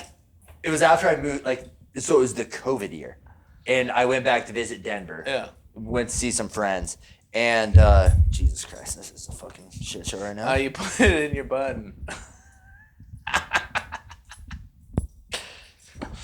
Dude, I love Getting it. a good view? Is it? Yeah, oh yeah, that's perfect. Dude. Just like. But anyways, so the story. All right, so I'll tell you the story of that tattoo, and then I'll get to the fucking point here. But so I've been a big Van Halen fan for a long time, and like during the COVID year, 2020, Yeah. went down to Denver. To Never forget. Never forget. Never forget COVID. 9/11. Yeah. But but Oh my God. So down in Denver visiting some friends. First time I'm back there since I moved away. We're obviously being acid Molly Coke boys. Yeah. As we do over there. And there's one bar next to a friend of mine's apartment. It's like this Mexican pool hall. And he would just open it up for people like in the neighborhood, like super illegal at the time in Denver. And so we're just there till like 4 a.m. And then so we're there and he's like, all right, guys, it's like, I want to go home. Like, Right. done, like hanging out. Like, thank you guys, but I want to go home. We're like, fuck yeah, we get it. We've been doing drugs in your bathroom all night. And we bought like 15 Modelo's. Yeah. You're not making that much money off of it. Yeah. But so we go back. And so I don't even know that there's a tattoo gun being bought. And so like all these people like kind of live in like this like little like block area. So we go to this apartment complex and we get like 2 other guys that like need touch ups on their shitty tattoos. And I'm like, oh yeah, let's go back to Lauren's house. And so we go back. Back there. Yeah, we go back to Lauren's house, and like I'm so fucked up that like nothing's like really registering. The tattoo gun gets busted out, and I'm like, oh, we're doing that. So I'm like, fucking, I just listened to Noel Monk, who was Van Halen's original manager. Okay. He once his like statute of limitations was up, he put out a book about like being their manager and like their full story. So like I had just finished that on the way to Denver. So I'm like, I'm at the peak of my Van Halen like obsession. Yeah. And so I was like, throw on Panama, Lauren. And because they're all getting like little smiley faces and shit, like little stupid shit. I'm like, throw a fucking Van Halen logo right there on my leg. And so I'm wearing shorts. And so I really wish this video still existed, but like I'm 6'5". Like, so I'm laying across 3 bar stools, like kitchen bar stools that you just have in a house, and doing a line of blow as she's like tattooing my leg with Panama playing in the background. Dude, that's pretty epic. And I wish that video still existed, but I can't find it. So that's the thing about, because I've had some friends that have these shitty tattoos. They're like, I just got to get this covered up. And I was like, did it not come with a good story? No. Well, because if it like I have a shitty tattoo or 2 or 3, but I'm like, I don't really want to get it covered up because it has a story with it. Like, I don't really care that it's a little shitty or whatever. Like, that story to me is like this part of my life. I have put thousands into this sleeve. That's your favorite. Still my favorite. Yeah. And it's still like, I'll get out of the shower and like see it in the mirror and be like, ha, I kind of forgot that was there. Like, yeah, like that is aesthetically more appealing. Yeah. But that's the best story. That's my favorite one. I did this thing. I decided this maybe 2 or 3 years ago, but I want to get a tattoo at every country I visit. Like from here on out. Yeah. And so like it doesn't matter. And I started it with this one, which is a shitty like marijuana leaf. And Perfect. there's like some like, dude, this guy was on the beach. We're all drunk getting it. But it started this like, I was like, dude, because I was never a spontaneous tattoo guy. I thought about it for years. I'm like, I gotta make sure that blah, blah, blah, blah, blah. Right, yeah. And I'm not, like, I like that too, but I'm like, dude, every country, because then I become a passport, and because I don't collect shot glasses, I don't collect postcards, but I'm very down to collect tattoos anywhere and everywhere, and so like I want to like every country, just want to like, okay, where am I at? I'm France. Let's get something. I don't care where. I'll go to the shittiest artist. Doesn't matter. Like I just want something to remember this time on my body, and I fucking love it. And so I have like 3 or 4. Like this is my Puerto Rico tattoo, Mexico, Bali. But I've been to like 10 other countries, so I have to go back. I want to get the Iceland compass. I've been there before. Ooh. Dude, it's so dope.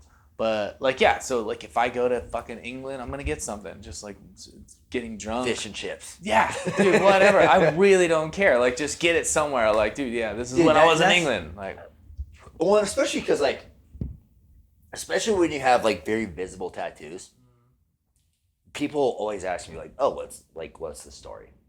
And like for me, like, because obviously like, so like my sleeve is like very DMT. Like I did DMT, blasted off for the first time, and it was like right after I banged that stripper with my ex, because we had like that DMT was given to us by like. Wait, you did DMT in Mexico? No, in Denver. Okay. It was given to us by like, so this is back because like we lived together in Denver. Like she like, so one of her like friends. We're sending this podcast to her, right?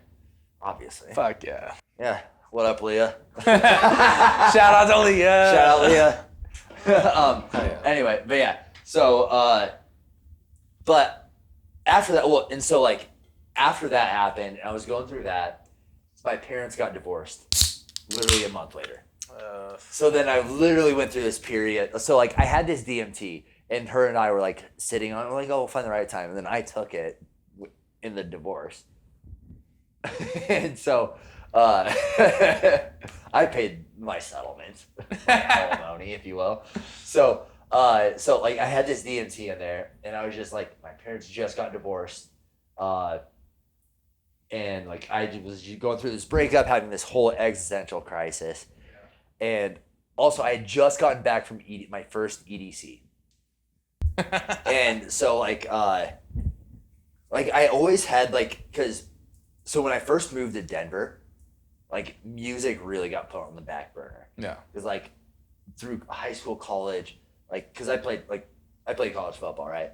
So it's like I was like doing a little bit of music stuff, just playing guitar, blah blah blah. But it was like I'm doing like what my parents want me to do. Like, I'm getting my degree. I'm gonna do X, Y, Z, blah blah blah. Yeah. What I always want to do is like I want to do like music stuff. Right.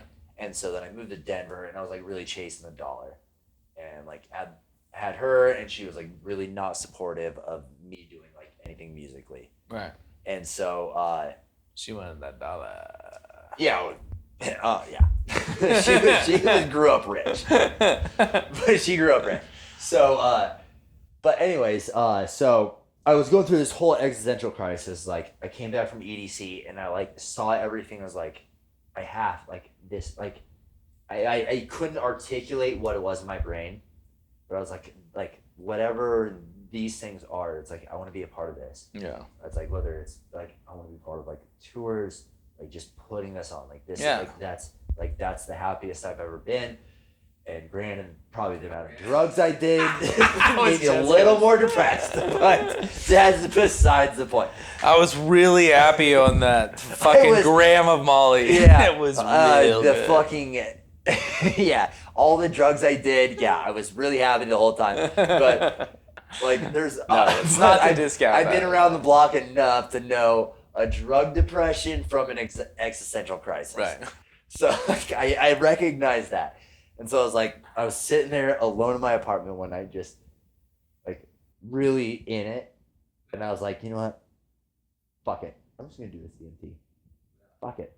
So I just like loaded up my bong, put weed at the bottom, the whole thing of DMT in the middle, weed on top. Like I've watched enough Joe Rogan to know how to do DMT. It's like you got Joe Rogan teaches you how to do DMT? Pretty much. Fuck, man. Through Joe Rogan, I found out about Terrence McKenna. I did, same. I just didn't know. I actually knew the mechanics of. Yeah. Damn. So I knew how to like blast off. And, like you have to fucking like get it all in. Like you have to just keep taking these big hits. So I was hitting it. This is before the pens. No, because it was around the same time. Because I like right after that era, I would hit I went to Bass Nectar in Denver before he got fucking canceled, but also I was on a whole host of other shit, and so like just would hit the DMT pen and be like, oh, I'm in Chuck E. Cheese for a second, you know, so I like just like sitting there inhaling this bong like. I like see like the tentacles like moving toward me. I was like, further. So then finally I just bump and like blast off. Beautiful experience. Like changed my life, and I was like, you know what? Like, no, like and I came out of it. It was like having like it was like my ego death. Effectively, which there's still ego. Like I still want to be famous. Blah blah blah. Like same. You know, don't we all? Yeah. But so at least the cool ones. Yeah, right. There's cool people want to be famous. No. You know. I'm just kidding. Probably not true. Not true. Probably the douchebags of us. Oh, it's us. Yeah, exactly. We're douchebags. Yeah. I have something to say. Yeah. My opinion, like I need people to listen to me. So I need you as the collective to hear me. Yeah. That's how I feel. Yeah, same. Yeah. It's like I'm important. I'm important. Yeah. But anyways, and I wish my dad loved me. Oh, you want to go down that route? Yes. I do wonder if all famous people just wish their dad or mom loved them. Oh, there's something there. Yeah, there has to be. There's a cry. Like, obviously, we all, everyone that's like, because like so many people, like, especially like, after like just even trying open mic stand up. Yeah. It's like, dude, that's so fucking brave of you. It's like, dude, that's the best drug I've ever done. Yeah. Getting a fucking microphone and everyone looking at me. Dude, I was just listening to what's her name? She got canceled from the show. She's like this old comedian, Roseanne. So I just listened to her on Theo, and she was just like, dude, when I got into stand-up comedy, she was like, it gave me all of the feel-good feelings that my dad never gave me. Like, so it's like it's the same as a stripper. It's the same as a, like, you know what I mean? Yeah. Like, we all search for the love we, like, maybe didn't Searching get. for that attention. And if you did have good parents, you probably aren't going to make anything creative. No, because you already have it. Yeah. So, You're well adjusted. so all the really creatives are like, dude, I didn't get any of this. All my friends that have, like, really healthy relationships with both their parents, they're boring. They are, and I love them, but they're so boring, Yeah. and I have nothing in common with them anymore. It's Dude, like, dude, I do feel so like that. I was, do you know who Dan Soder is? Comedian. He's engaged to Katie Nolan, who's she's like a sports personality. And they're awesome. Like Dan Soder, he was in Billions. Okay. Okay. Yeah. Yes, and he's like, honestly. Is he the bald dude in Billions, or? No, he's the young dude that's really funny. Okay. I've never watched it, but me neither. I know. But I love the Dan show. Soder. I love Dan Soder. Like, I think he's the most underrated comedian, and he's like the best podcast guest. Like, we should get him on here. I'll put him on the list. Yeah, let's put him on the list. But so he grew up a bar kid, and I was like just going through like his like, so he did the Bonfire with Big J Okerson. Yeah. Like they did that on Sirius for like several years, but he had this whole thing like it was like I like grew up like my dad was this big alcoholic, and so like I grew up hanging out in bars, and like it's just like dude like us weirdos just, and he's like I only have ever hung out with other bar kids, right? Because that's just how it works. And like as soon as you see like it's not to say like dude, of course I crave like someone who had a stable thing, but like that doesn't really create like any sort of environment to create. No. I don't know. Like maybe it does. I'm sure there are stable parents that cultivate creativity in their kids. Maybe I don't know, but like I just like that's just not my experience. And then then I listen to everyone else that I resonate with, and I'm like, yeah, it's all the same. Like I think also like and to like go into the music space with that, I think. If you grew up in a super stable household, you like produce this Berkeley kid. Yeah. Potentially, like you like maybe you have like some like kind of musically inclined kid, but in super stable, it's like, but yeah, you can probably shred every scale. Yeah. But what are you creating? Right. Yeah. Shredding is dude. This is way different than just like creating something iconic or creating something different or creating something new. Fucking Kurt Cobain created an entire movement playing 3-chord power chord songs. Yeah. What was one that somebody told me about something he said where he was just like, dude, nursery rhymes is what I model my music after. Tom DeLonge. Blink-182. So Tom DeLonge's entire thing was like when I started writing music, I was just like, I want to make nursery rhymes on that. Yeah. Just be a simplicity into a different format, or whatever. But well, yeah, it was just like something fucked up. I should show you this book. This is a lot of people. Well, fuck, anyone could get it. But there's this book I read that really resonated with me. It's called Why Things Are Popular, or The Art of Popular. Ooh. Or I've never heard of this. But fuck, it might be called something else. But I will actually send it to you.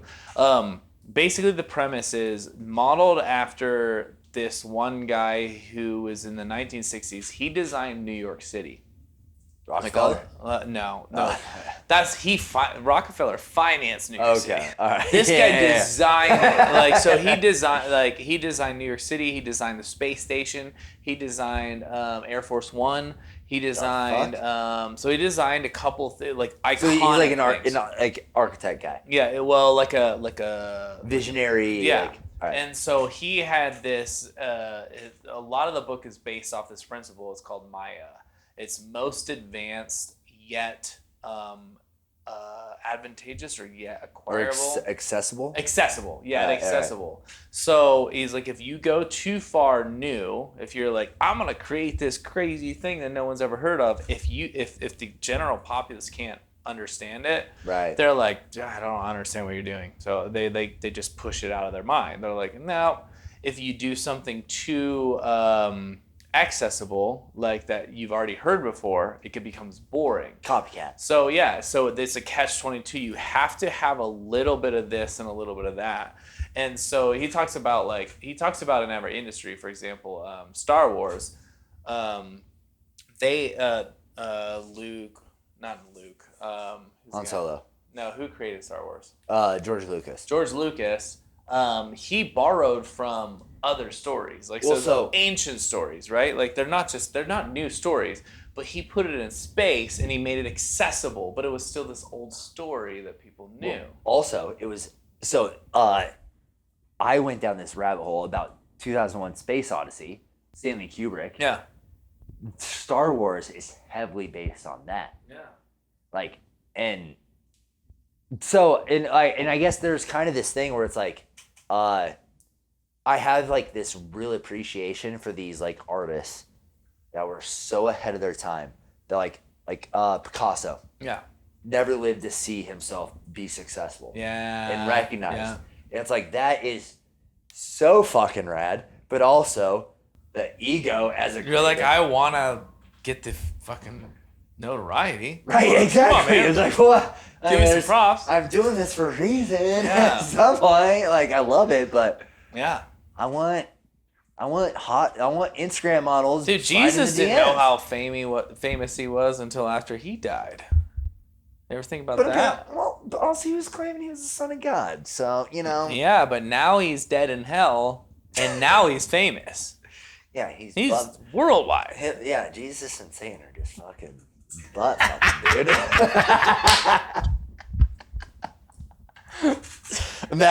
Imagine Jesus and Satan are actually gay lovers. Dude. That's something the church doesn't want you to know. They don't want you to know.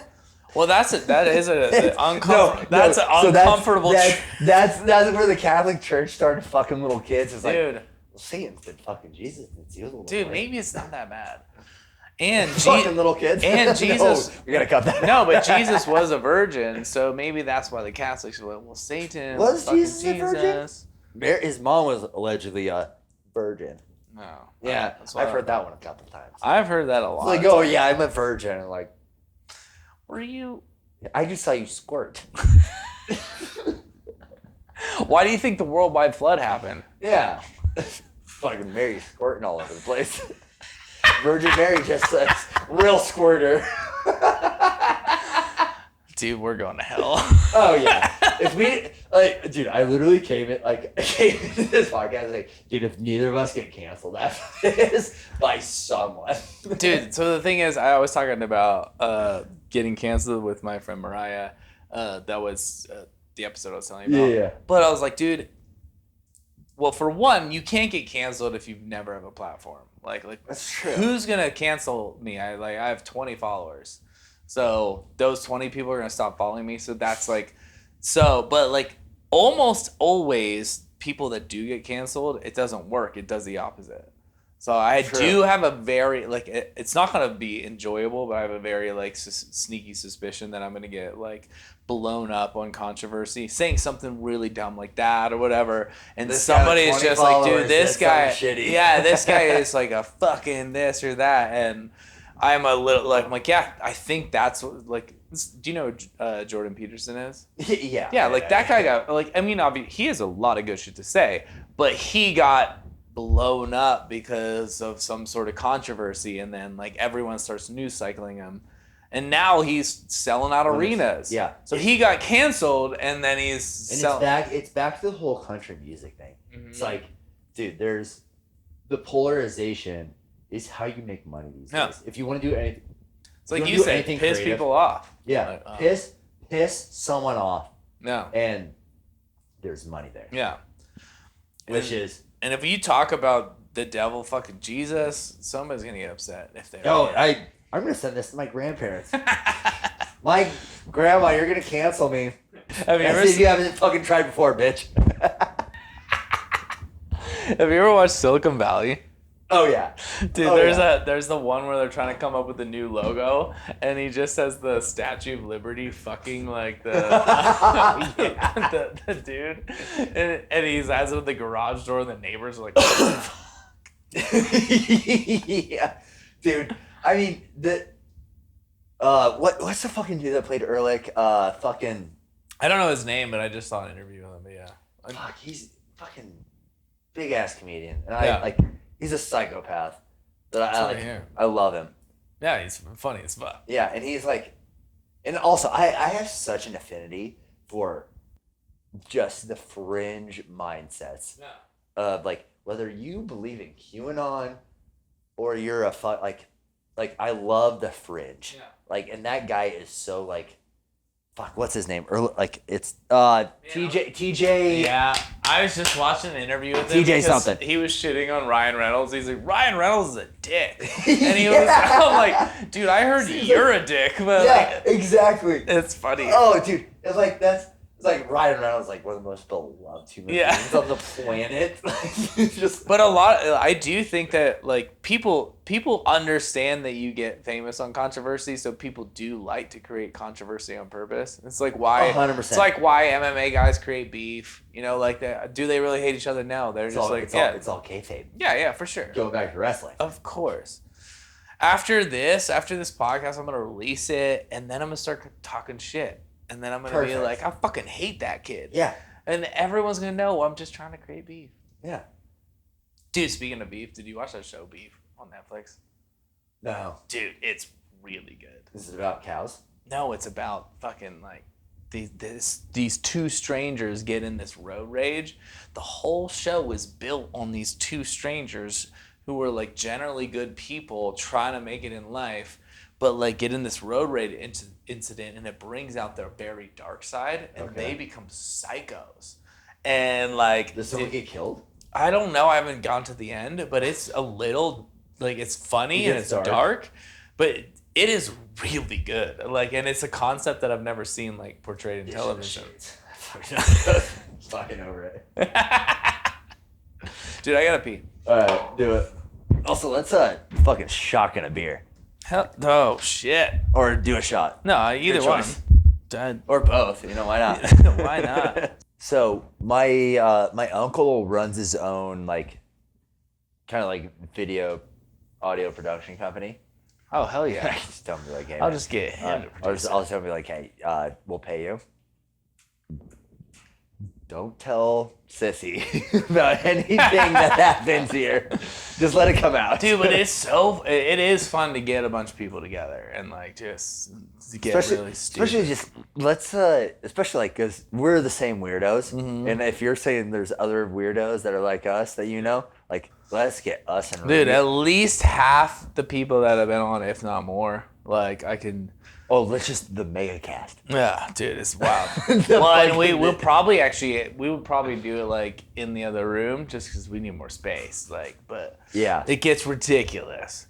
What I do like Protect Our Parks, they have like the headphones on, so you can at least tell you're like, oh fuck, they're talking like it because it gets really debaucherous if everyone's talking over each other, so you have to figure that out. Yeah, Where, like, we'd have to have like actual mic. Like I think we'd have to do like You, an like, actual pass the mic. mic Well, around. just have like 4 mics. Dude, one time, so have you ever done cocaine? Not once in my life. Okay, well let me tell you about Look it. at me now. So I'm a guy that has never done cocaine. I will say that confidently. now that you have the glasses off.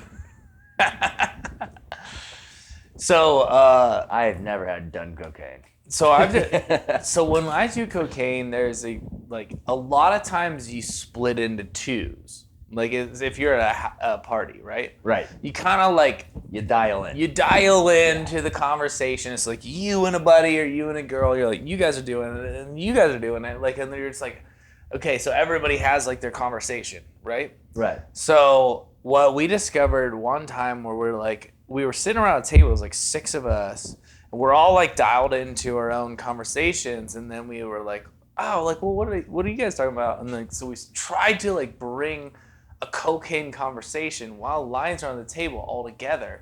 It's impossible. Like, So basically, when you do cocaine, you become dogs. So if you ever notice, dogs play really well in sets of 2. Yeah. Sets of 3 Oof. or 4 Yeah. doesn't work so Then well. 5 or 6 is fuck. Well, in 5 or 6, then it's like orgy. But So what happened was so there was this night that we developed the talking stick, and we were all really fucked up. We had already been drinking all night, and we kind of wanted to like talk together, but we were all just like, I'm pretty much only friends with other extroverts or other like very dynamic personalities. Like Yeah. I have a few friends that are like pretty like mellow, but for the most part, I hang out with a bunch of other really high energy people. So then we're the only people that really relate to each other. yeah. So but then you get like 6, 8, 10 people who are like, we're all like, you know, just Talking over right? each other, yeah. So we had this like moment where we're around my kitchen table, and I was like, dude, this is not working. Like we're all just like, bah, bah, bah, bah, bah, bah, and like music is going and whatever. So we developed the system like the talking stick, and we created a timer. Like Lord of the Flies. The conch. I did read Lord of the Flies. I'm not sure if I. So it's like the conch. forget. It's like the conch. What is it? So in the Lord of the Flies, the conch was like you that hand you could it speak. and then You could speak. Okay. And like that was your turn to talk. Yes. Yeah. So we did a timer. You guys so did Lord of the Flies. So we did Lord of the Flies, and then I killed the rest of them.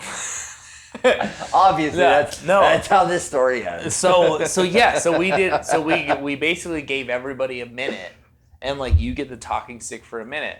And so whatever you're like, because obviously cocaine just fires your brain. You're like, I have some ideas. I want to tell you. Like I'm horny. And so then we would be like, all right, so you get the talking stick, and you're like, to his point, blah blah blah blah blah, and to his point, and then you would just see, and we're fucked up, right? And so it's my buddy Paul, Lindsay, David, Cinda. I forget there's somebody else, but we're all just like, we're all fucked up. And you know how like when somebody says something, you just really want to say something back because you're on cocaine, and you're just like, yeah, but also, but you're like, you can't because they're like, you don't have a talking stick. So we did that for like a solid hour, and we passed it around, and you would just see us all squirming. You're like, I want to say something. Like, not your turn yet. dude, it was brilliant and hilarious because like you would get the thing, you're like, okay, I really wanted to respond to Paul, and I want to say fuck you, but also I do believe that babies should be vaccinated.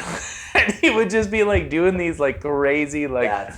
That's the move for the shit show cast. Yes. Get all of your craziest characters, and we have one microphone, and that's the magic. That's what reminded me of it. Yeah, it's like we pass one microphone around. You have it for 1 minute, and then you can address whatever you want in the room, but you have a minute. And there's a timer on the bottom of the screen, and like that's all you can do. Yeah, we would reset the timer, like your turn. And we're all getting as fucked up as possible. Dude. Okay, speaking of fucked up as possible, have you ever played Red Black? Like the card game? It is a card game. Like Rocket Ship? No, I don't know what Rocket Ship is. So Rocket Ship is the drinking game where it's like, so you have a deck of cards. Okay. And you start off guessing red or black. Okay. And so if you guess right or wrong, depending, you give or take one drink. And then so you have the set of cards numerically. Yeah. And then you go, the next round is over under. Numerically, based on that number in front of you. So then it's like, all right, like I have a 6 in front of me. And then it goes up to give 2 drinks. Yeah. No, it's not that. But then you have to, all right, yeah. That sounds dope though. I want to play that. Fun. It gets, I don't think I'll ever play Red Black again. It is the most... Explain that to me. It is the most fucked up game I've ever played. I will tell you. Now I'm intrigued. Okay, so you mentioned Havasu earlier. Oh, I love Havasu. So the only time I've been to Havasu is when I learned Red Black. Okay. And we spent a couple days there, and actually one of the days there was like a storm that came through, so we couldn't go out on the water. So we just spent the entire day inside doing cocaine and as you do, being crazy. And eventually we started cooking meth. I'm not really sure. We were Googling recipes. Like we were just bored. Did you guys invent the game of Red Black? No. And then ask me if I've heard of it. No, somebody actually brought this up. I'm not. Yeah. Okay. I'm not sure how popular this game is. It is fucked. So, Red Black is you sit around a table. You have like a bottle, and so. Okay. For every time you miss, you take a swig. And so what you need to do is, as the receiver, you guess. So there's a dealer and a receiver. And I forget who's the dealer. We had 6 people around the table. But somebody's the dealer and somebody's the guesser. And so it's basically a 50-50. 50-50 chance, right? So you guess red or black. Okay.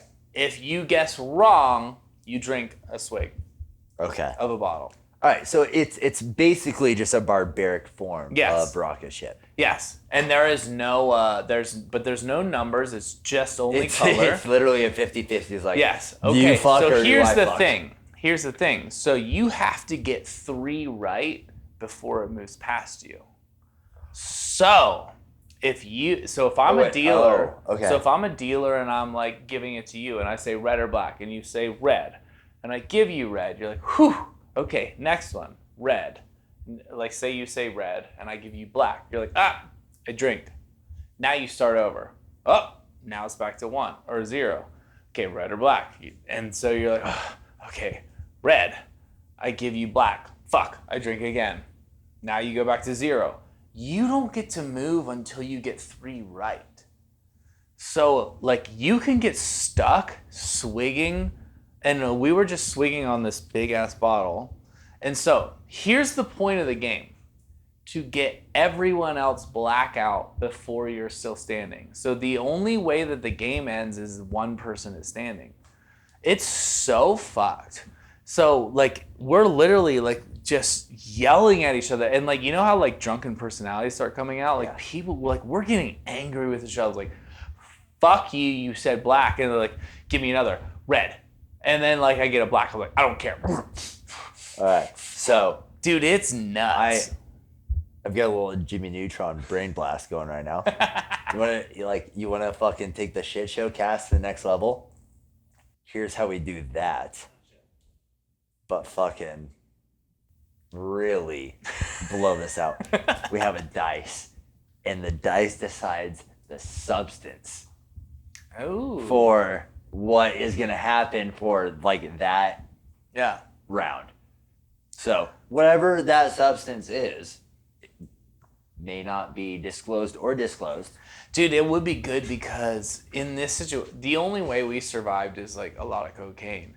So it would be good to have other substances because that way you can be ooh. But then also I got red on a cocaine. There could be some little sneakies. Like mushroom round. Dude, mushroom round, you're like, red, another mushroom. Fuck. Red, another mushroom. Fuck. Yeah, exactly. So an hour later. Yeah. So then we're still doing the magic, passing stick with the microphone. So the end of that game, this is the only time I ever played it. And I told him, I was like, dude, I will never play that game again. It's Except on camera. But so my buddy Paul, he literally passed out, he's just put his head down. An hour later, we're still playing. He pulls up his head and he's just like, no, fuck you guys. I was no, I'm still winning. We're like, Paul, you've been asleep for a while. He's like, no, I haven't. And to this day, me and my sister argue on who won it.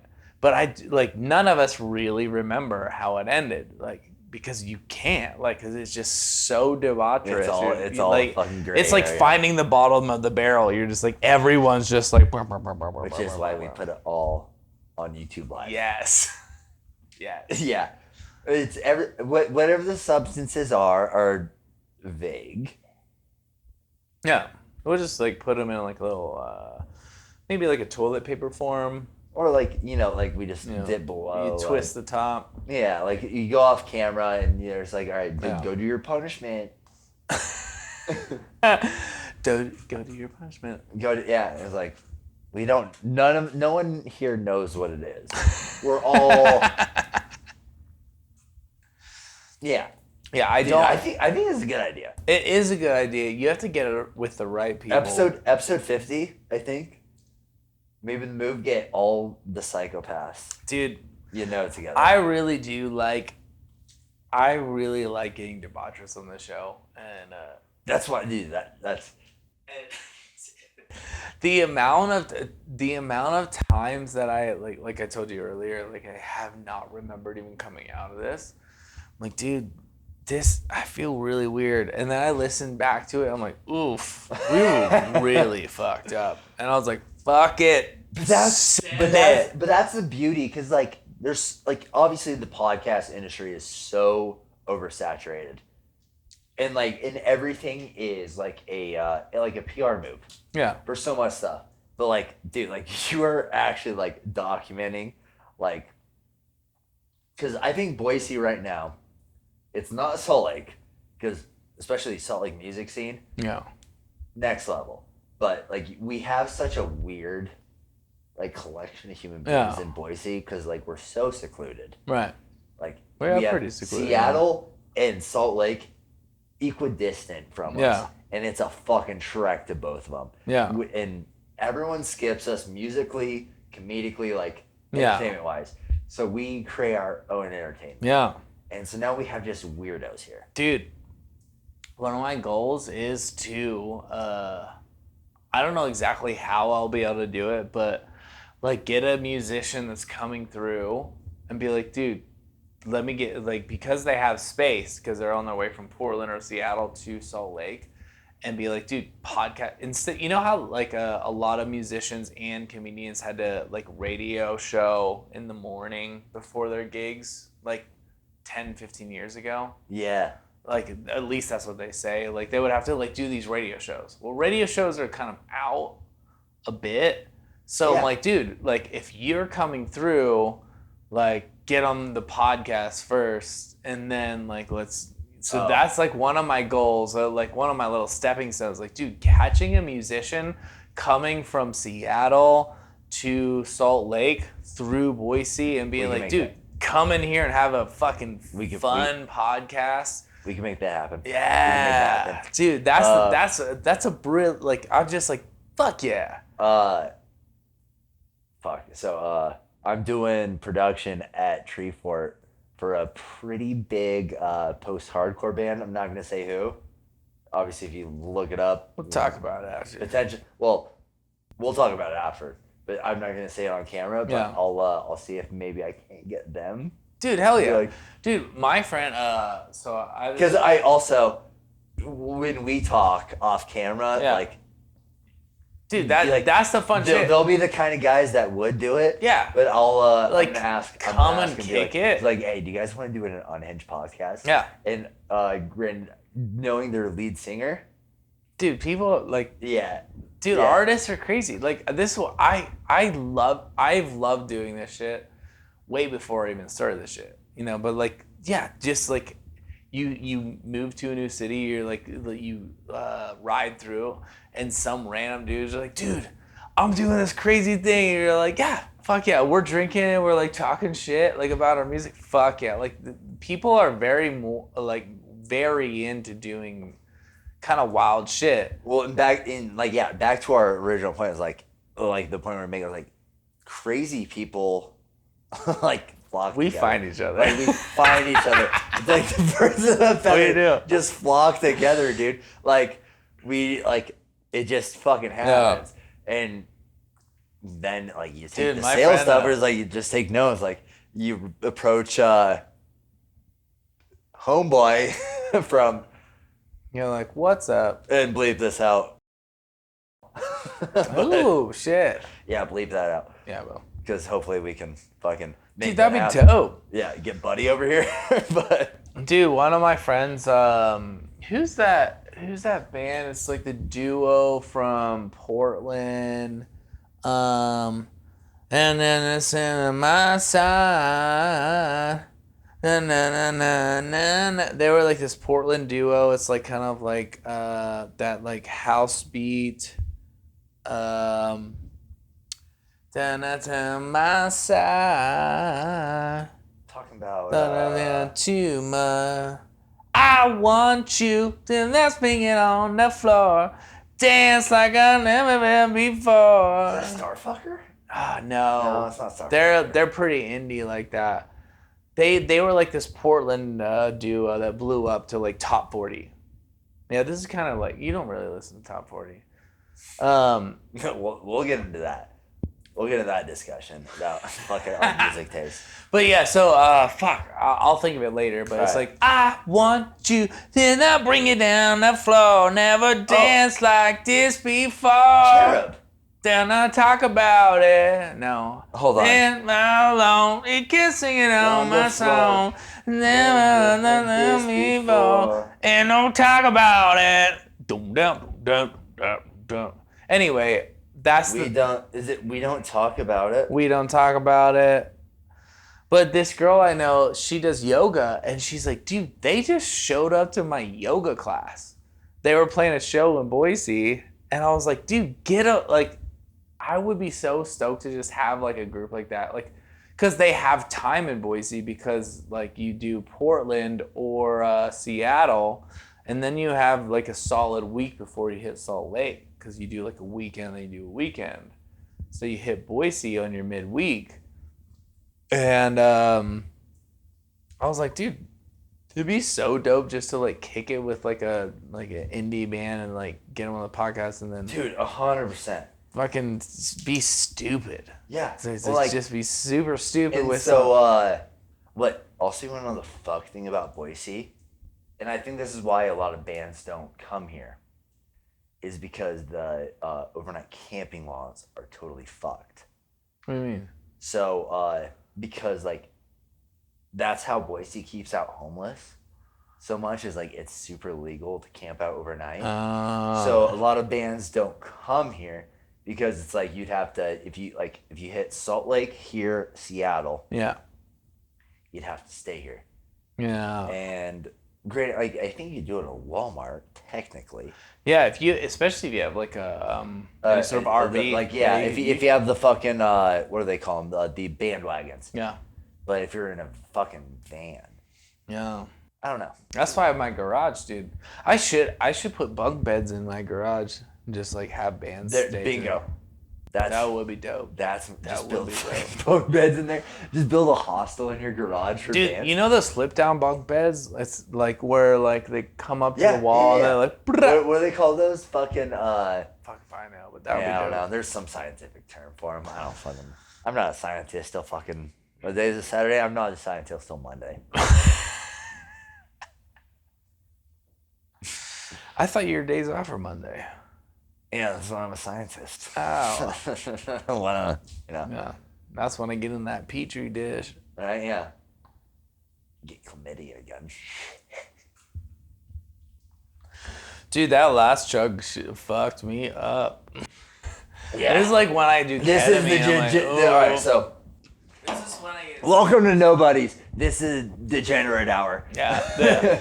Dude, it always gets that way. You're like, hour one's like a bit cohesive. You know, you get into hour two, like sometimes you're like, oof. You're like, we're getting a little sloppy. Hour three, you're like... All right, this is the hour I came for. All right, let's think about something fun. All right, Palestine. Opinions. Fuck Palestine. You know, I'm kind of a big Kanye fan. What are you thinking? So, like, Dude, I almost voted for Kanye in the last election for the presidency. For the This presidency. is before he said he loved the Nazis. right, yeah. But now yeah, that yeah. he said he loved the Nazis, I want to vote for him more because I agree. because Jesus Christ. We have to edit that out. Yeah, we can't say that on camera.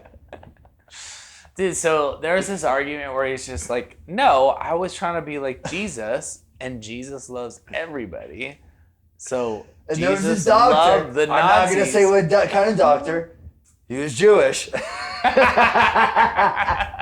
Dude, like, Kanye kind of became the best comedian of the generation through being super bipolar. Yeah. Dude, if you can at least acknowledge your bipolar and your comedy together. Dude, the thing is, like, most comedians are pretty fucked up in the head. Obviously. Yeah. Obviously. Like, so, if you acknowledge a few things beforehand, I don't think you can cancel, because you could just be like, dude, I was in a bipolar episode. Calm down. Like, I was saying shit out of my fucking darkest days. Give me some grace. Which I will say, at what point do you become Andy Dick, though? I would love to be Andy Dick. Now? I actually have not followed. I have not followed him at all. No, I think he's homeless. Oh yeah, I don't want to be homeless. Yeah. I just want to utilize my own mental stability or instability for my success. And that's the what were we talking about? The accessibility versus yeah. That's accessibility versus sustainability? Yeah, that's the same conversation. Just like, how do I walk the line between like being like entertaining crazy and being like, ooh.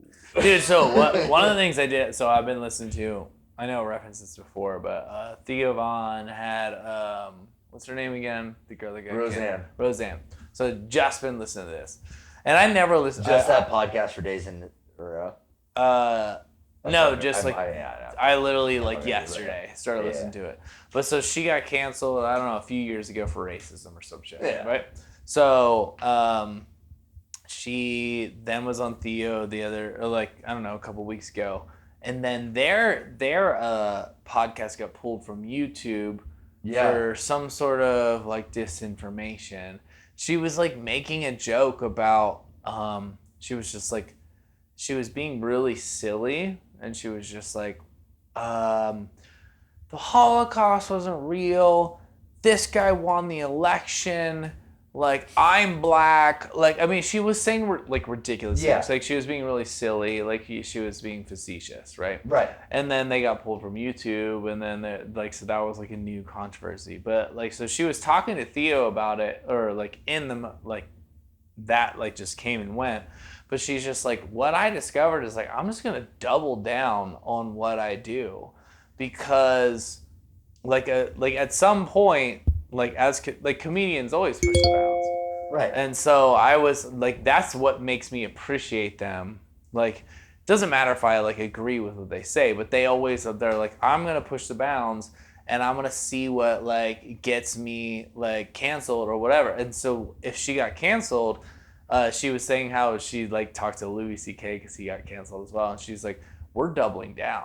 Yeah. Like, once Louis jerking off in more plans. Exactly. We're gonna go to more hotel rooms and pull my dick out. More plans. Yeah.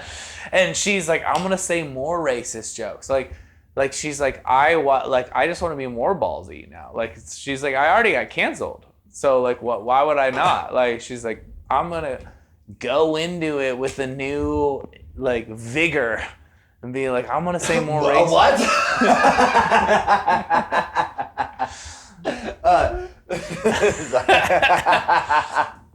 But dude, I appreciate that. I was like, dude, I mean, it does take balls, like, to just like, okay, so the establishment like does something, like, she's bad. And I'm like, and then she's like, nah, fuck it, I'm gonna go. And that's the attitude that I think I want to take in whatever I do. Not that I want to be like super. I'm pretty offensive, but yeah, as we're both.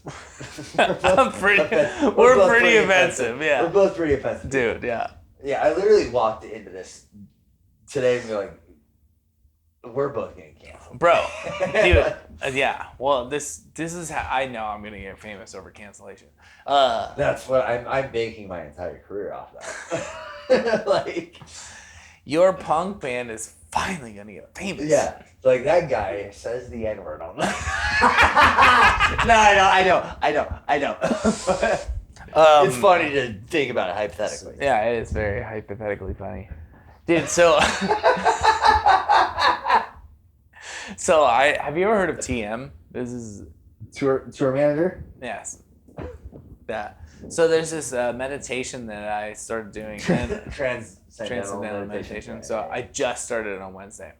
So oh, fuck. Did you miss your time? What time is it? I know. Fucking 4:02. I'm supposed to do it in an hour. In an hour? Yeah. All right. I have an hour. We can wrap this up in an hour. Let's fucking... Okay, so this lady that has been teaching me is a gem. But she has been teaching this to rock stars. She knows George Harrison. She knows Tom Petty. Like, so like when I first met her, I was like, oh, this sweet like lady. And I was like, oh, you've seen some shit. Like, I'm sure you've heard some shit. But anyway, so so I met with her on Wednesday. She's super sweet. I learned this meditation. I love it. Like, I mean, It's good.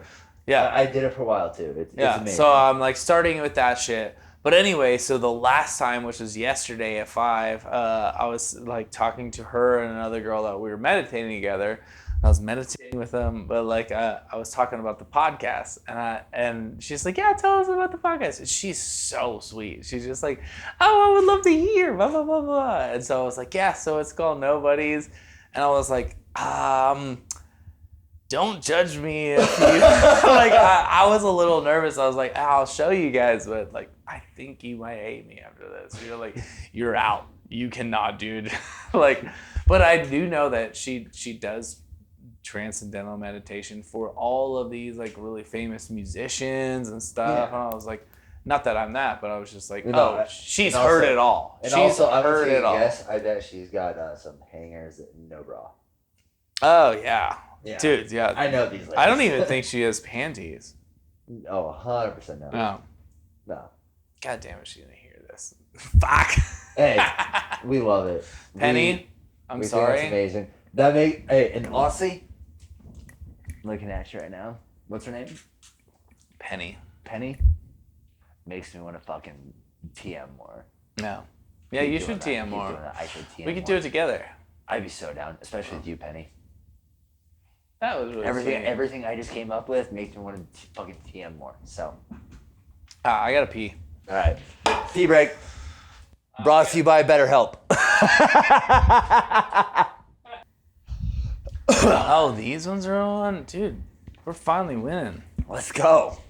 Hell yeah. Brought to you by BetterHelp. You want to kill yourself? Talk to someone online. That is true. OnlyFans. That's why I'm still here. Yeah, OnlyFans. Better health. I send my dick pics to ladies on OnlyFans for $50 a month, and it stops me from killing myself. Dude, have you ever done OnlyFans? Like, tried to make money or paid money? Because those are two different questions.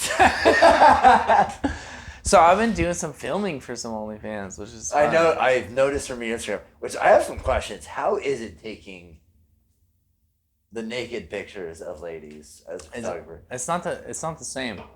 Is it as fun as it sounds? No. It's not fun. But what I discovered, so I was telling my friend today, I was just like, dude, when I'm filming, like if you get your titties out and I'm like filming, doesn't do anything for me. If you get your titties out and you're in my bed, does a lot for me. Like it turns me on. But like when I'm working, there's something that's different. I'm like, you're trying to capture the titties. Yeah, I'm getting this. And then even when I'm editing, like, cause I'm like, ooh, like, no, it has to go there, and I'm like, it's very logistical. Yeah. Like, but like if you're fucking, it's not logistical. Like you're like, ooh, like it's a personal versus professional. Yeah, setting, yeah. It's like the titties. Like I'm trying to make those look as good as possible for other homos. Yeah. Exactly. That was the wrong word for it. No. I actually do feel a little homosexual when I'm like looking at titties. I'm like, wait, am I a lesbian? Like, do I drink Bud Light? Dude, have you ever seen my Bud Light hat? Which also, I'm so happy that happened to the Bud Light people. Because also, if you drank Bud Light before that, I always thought you were gay. Happy Pride Month.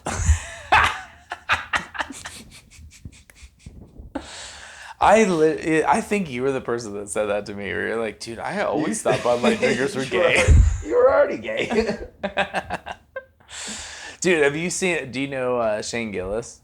Yeah, I fucking love Shane. No, so he still drinks Bud Light on stage and shit. Good, yeah. Yeah, and I was like, man, this guy cracks me up because like he appeals to like a writer crowd. 100%. And he's still just like, fuck you, I'm drinking Bud Light. Like, and he just like has that like, yeah, dude, if you change your narrative because the product that you consume changed their narrative, then you're already a snowflake. Get the fuck out of here. Exactly. It's like, oh, I just don't need everyone to put it in my face all the time. It's like, yeah. You know how many fucking camo Bud Light cans I drink?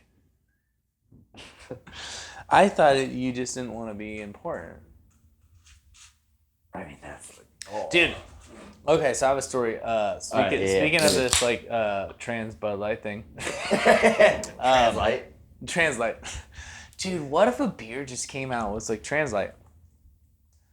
You could potentially, like, win over, like, the moderates and the...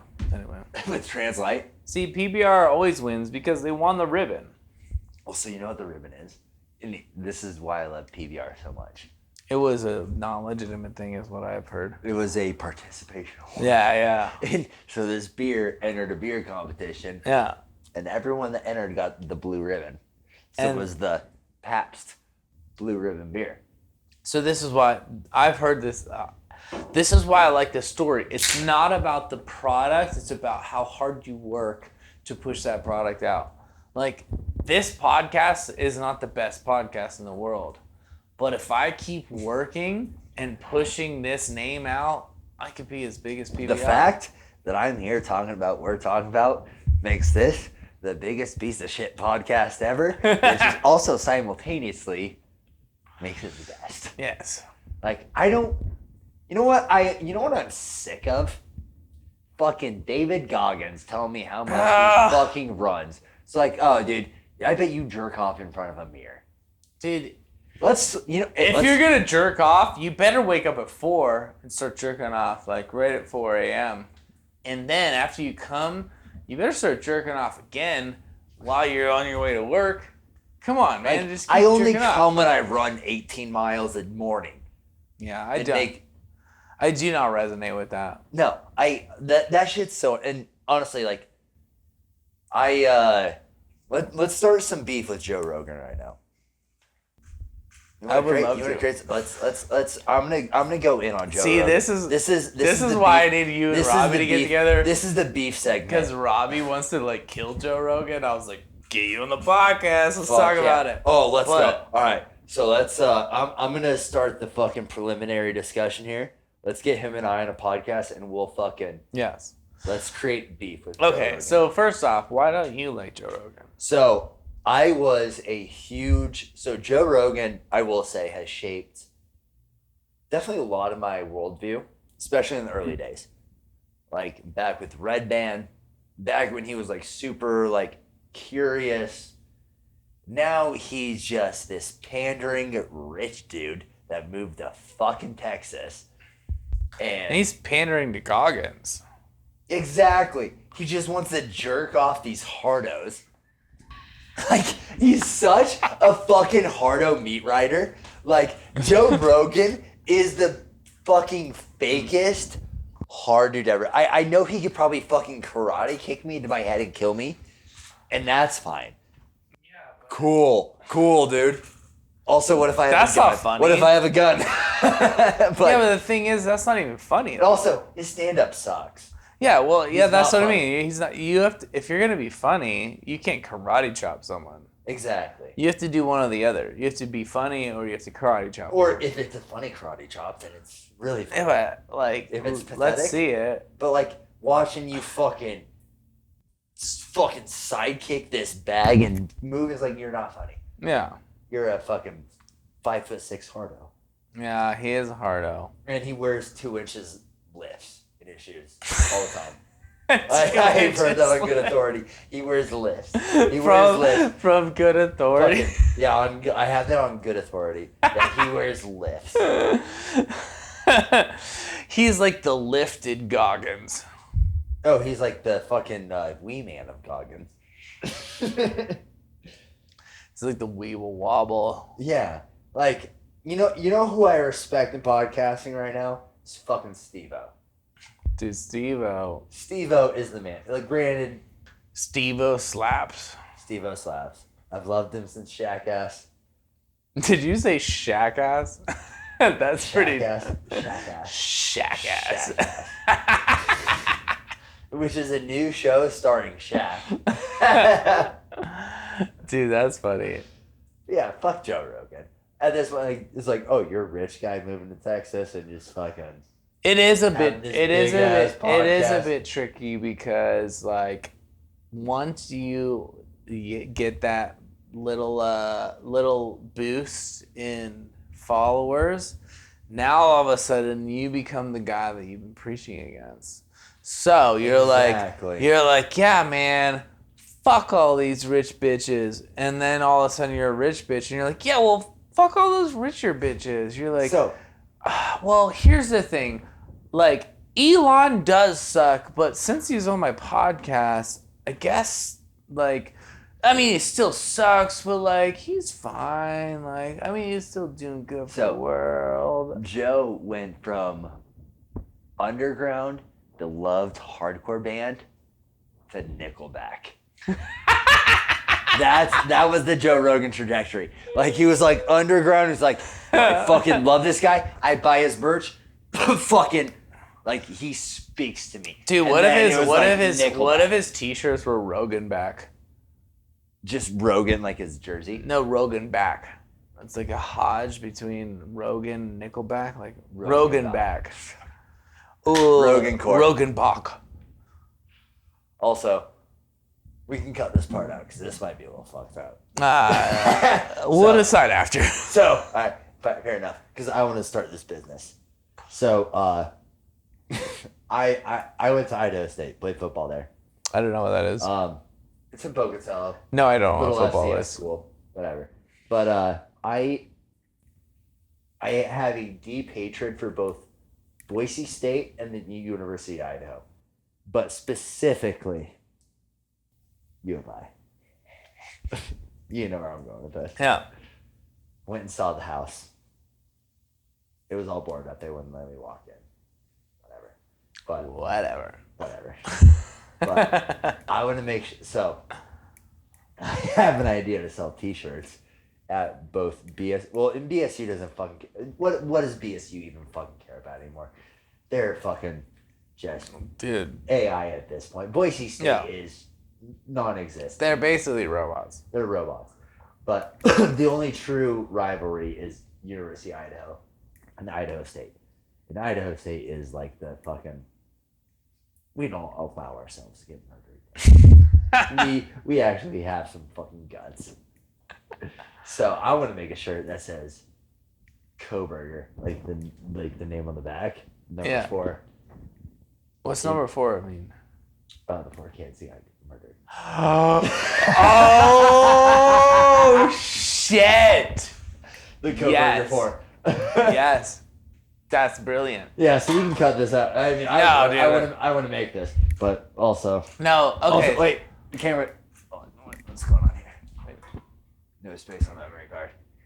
Well, see, this is what happens.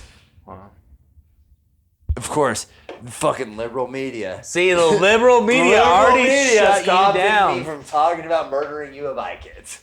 See? Which, maybe they deserved it, because... They probably do. Honestly, if you're alive and... Because also the amount of times I've had some fucking dickhead in a U of I polo walk up to me and fucking ask me to make 7 smoked old fashions and then tip me 50 cents. Too many times. Kind of get where he was coming from. Dude, you can't do it too many times. What, murder U of I kids or? No, have that amount of fucking debauchery come up to you and be like, "Hey man, can you do this?" And you're just It's like, hey, dude, I want off. 7 smoked old fashions. I know it takes 15 minutes. Here's $1. Dude, and you're not even hot. Like, if you're a like hot girl getting that, you're like, okay, well, like you're gonna at least tip me. I think that's just how these dudes roll. That's pretty good. You kids want to see me peel my face like a grilled cheese? That's still going. That's still going. Okay. But anyways, yeah, it might be in all of our best interests. No, I think they. the Killbringer stuff. I actually think it's in all of our best interest to leave it in, but yeah, you can tell me later. Which I mean, honestly, if you've met any high school kids these days, kind of like maybe these school shooters have a point. Yeah. See, I worked at the warehouse for way too long, and there's a bunch of high school kids. they're really obnoxious. Gen Z See, I don't like them. kind of deserves it. No, I don't like them. They want to hate on us millennials. I was like, yeah, I mean, you guys are. See, this is why I know that you do need to be a stand-up comedian because like that was the one thing that I discovered like going into like listening to a bunch of guys being like, dude, you're ballsy as fuck. Like hearing some people like whether it's Tom Segura or Theo, blah blah blah, right? I'm like, dude, the balls on you to just say the thing that like it's gonna make people laugh. Like, what the fuck? And you know that whole. I mean, you obviously know, like the too soon. You're like, dude, it's too soon. Like, no, it's not. Like, I'm gonna lean Honestly, into the it. sooner it is, the funnier Yes, it is. exactly. Like you're like, the sooner it is, I'm gonna capitalize on this joke. Yeah. And yeah, dude, and that is the most likely to be canceled, but also the most likely to succeed. This is how I feel. And also, so I also had a shit like so there was a big shift in my mind with doing stand up because so there's the love of my life, Ivy Miller, Instagram model. Shout out to Ivy. Ivy Miller. I hope you see this. She's gonna listen to it so hard. Marry me. But she's just this super hot surfer chick. Yeah. And she does have an awesome sense of humor. I will say she's very funny. Yeah. Like puts out great skits. Ivus on Instagram, IVUSS, I think is how it is. Follow her. Amazing. IVUS. Gorgeous. But so she had a big following as like a professional model and like came out as a comedian afterwards. And like granted, she's very funny. Like it's all like warranted. Like she had a following and like started using comedy to like accentuate that. And I started realizing, especially like after hearing like how professional comedians talk about other comedians and doing comedy here in Boise. It's like, and especially having been in music, where like, especially music, like everyone's pretty supportive of each other for the most part, right? Comedy, totally the opposite. Like people like, well, if you are good at it, they will fucking hate you. And they'll try to make like it's gate kept. Yeah. So like, but what I realized, like, and like she like kind of opened my eyes as like, because I think like combining music and that is like if I can like get good at like create an audience with music and then like do stand up. So in another example, there's a dubstep artist, Taboo. Like really good like dubstep artist. He started doing stand up like as part of like an add-on. Yeah. It's like his sets and he's crushing it with that. Yeah. So it's like you create an audience and start doing fucking comedy. Yeah. In addition, like going into just straight the comedy scene, like you're like walking into fucking. If you're doing this, I'm on the outside, but if I'm gonna do comedy scene, I'm gonna go to Texas now because of Rogan, and do that. or I'm gonna go to California or New York. Like, if you do comedy anywhere else, you're gonna get shit on. Like, Yeah, well, here's my thing though, is I think that is just inherent in the stand-up scene. yes, that's like that's the standard path. Yeah, it's a standard path. Yeah. Is like so, but I think, like, dude, like, musically, like, you've done so much cool shit. Like, you're doing cool shit now. Like, I think, like, if you like incorporate, like there's, dude, from following this, like, there's so many good bits you guys fucking have, like, doing this. Like, there's some fucking gold in some of this. Like, take that and run with it, and like, stand up. I think at this point should be a side thing, because also, like, fucking take like Santino and like Bad Friends. Yeah. Like, their fucking stand up shit. It's like like, obviously they love doing it, but it's like the side piece. Yeah. It's their money. So, have you ever heard of fuck, man, I'm gonna forget it, but there's this guy. He's a billionaire. He runs Angel Investors. His name is Naval. No. So, this is, dude, I'm drunk. This is what. Me too. Hell yeah. So this is what he says. He's been on Rogan. He's an angel investor. He created angellist.com or something. Like, he's like a billionaire. Like, Patrick Bet-David, or he's similar to that. Okay, but alright. Better. Like, okay, dude, I'm on the fence. Patrick Better David. I'm on the fence with Patrick Bet. Oh, I he's think a he needs to clown. be He's better. a clown. He's a Yeah. clown. Which also, I'm so out. Like, Gary V, any of these like fucking motivational guys, it's like, shut the fuck up. Like, Yeah. you're clowns. Yeah. You're clowns. I understand. You're understand fucking what- snake oil salesman. Yeah. I have not been vibing with Patrick Bet-David. And I do like Gary Vee. I think he's pretty authentic, but I could be wrong. But think he's a fucking clown. I do not like Patrick Bet-David. But regardless, this dude, and I like, maybe he is like not that great either, but I think he's richer than all of these dudes. But he says this thing where he's like, if you want to really make it in an industry,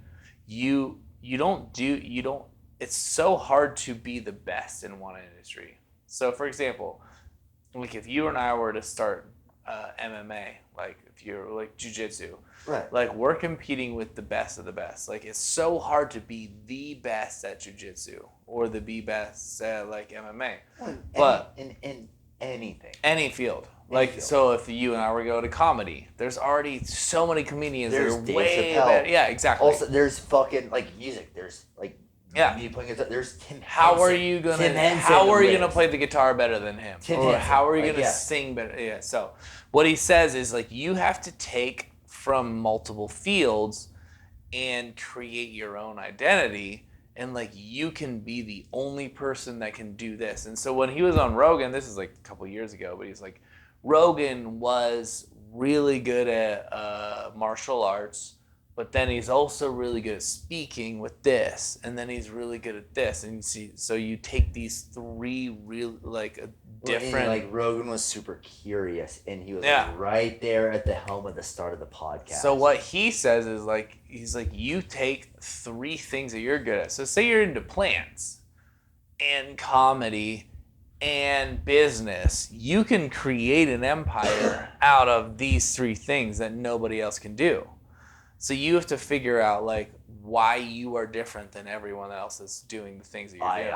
100% agree with that. So that's how, like, that was his narrative. He's like, you need to find out your own personal skill sets that makes you you're never gonna be the best karate chopper or the best chef but if you can take three of your skills together and like put them into something like if you're Gordon Ramsay, it's like, I'm a good cook, I'm British, and my personality, yeah, exactly, yeah, that's why they win. Yeah. Yeah.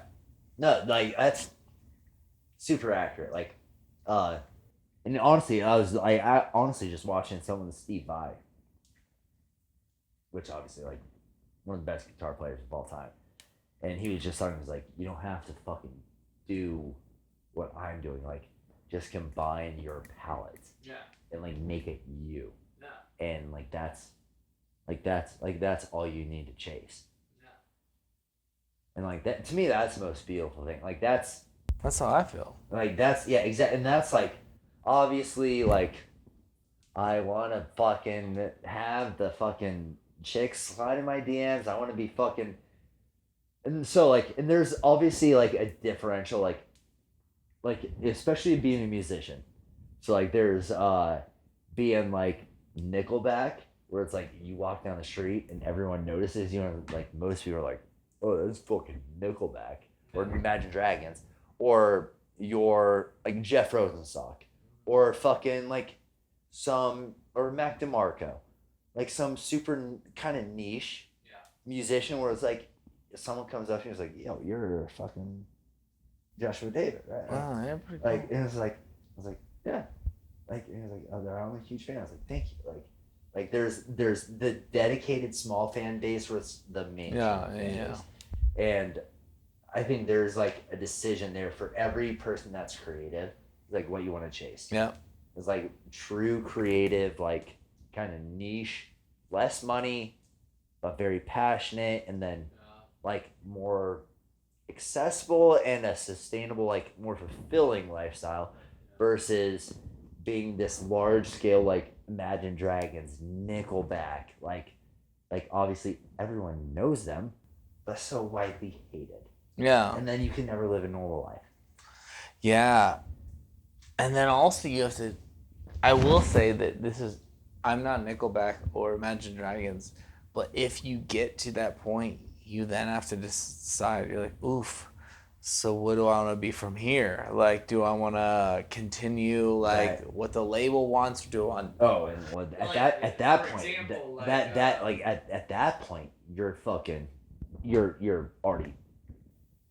The fucking decision's been made. Yeah, but like take like a couple bands from, what's that band from the 90s? The one that released the music for free from Rainbows. The band that made Creep. Radiohead. Radiohead. Yeah. So you could be Radiohead, who had mainstream success, and then was like, you know what? We're out of our contract. That's not what we want to do. We want to deliver the music to the people. So you have to decide your narrative from there. Because sometimes you do get caught up in the like record label, and then you're like, oh, fuck. Okay, so where are we going from here? Do we want to become this, or do we want to become that?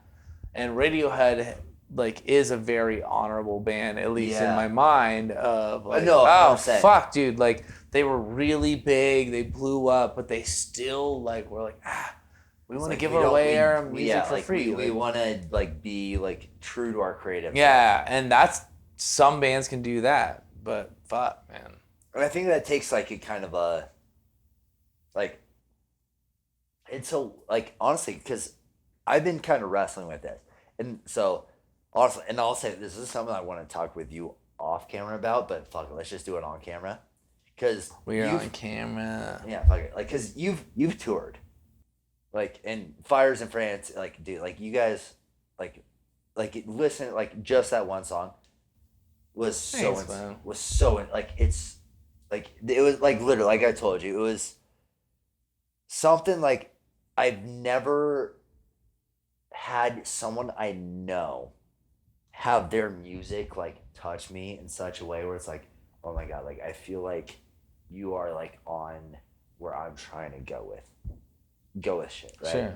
So and you guys fucking toured, you played the fucking that one festival in Denver, like you guys like did shit. And not a lot, but a little. Bleep this out, but most of your band members are so bleep that out. They have, or they are, or so bleep that out because we don't want to fucking expose them. I'm waiting to be in.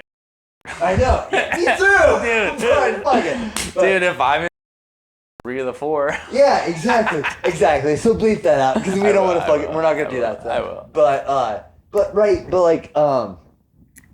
But you did it on like a pretty big level. Like right, you lived on the basically 1% of what any musician does, right? So, but dude, you, I don't know, you've done it, where, I guess my question is, where, because, you've toured, you played, how many states have you played in with Fires and Friends? So here's the thing.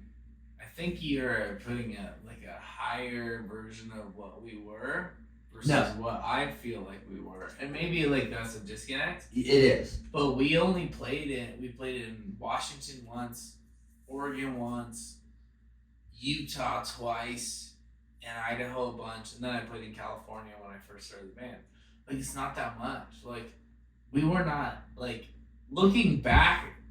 If you hear a song and you see the memory, you're like, dude, that's dope. We weren't really it wasn't that crazy. Well, okay, all right, but also, all right. So here's what I was getting at is, but also what you guys did was effectively to relate it into football terms. Okay. It's playing at the Division I level. Yeah. Of music. Yeah. Right. Good. So so, what do you think took you guys to that level? What were the challenges? Because I'm curious. From my own experience, if you're okay, so if I could look back on playing music again, because I don't play music that much anymore. No, I know. But if that's tragic. It is tragic. If I could go back, I would learn business. They all told me this, and all I want to do is play music. It's no. If I were to go back, I would be dude, follow now you have Instagram, whatever. Right. Follow some business Instagrams. Follow all those people that tell you how to branch out. Those are the people because now I've learned that dude, the way that you create, you have the art and you have the production, sales, business, marketing, blah blah blah. You got a brand. You have to do both. You have to have a good product. So the music is the product. Right. And you have to take that product and put it to the masses. And that is marketing, sales, business, etc. And I only ever understood we're making cool music. We did make cool music. Yeah. I am proud of my music. Dude, it's honestly so inspired by music. Thank you. Yeah. But awesome. That's only a third of the game. And there's half of the game, but there's also so many people making good fucking music. Yeah, there's a lot of people out there making good ass music. So many people. So if you can if I were to go back, if I could take that and then learn the business side, but the other thing that I wish that I learned is I have learned in my 30s is the 10,000 hour rule. I don't know if I've talked to you about this, but I'm familiar with the 10. So I listen to Malcolm Moore. Yes. So if you can just understand that, do not give up. Take what you're trying to put out in the universe and give it a decade. And most people can't. Most people give up after 2 years. Right. If you can give it a decade, do not quit. Do not quit. And I'm not saying this to you. I'm saying this to you. Saying it to end. But I mean. Dude, I'm also I've kind of been in this point right now, so this is also something I need to get. This is where I'm at with this podcast. For example, so this podcast will never break off into the stratosphere unless I do this for the next 5 years. So I have committed. I am going to do this for the next 5 years. Doesn't matter. Doesn't matter if it gets 50 views. Keep doing it.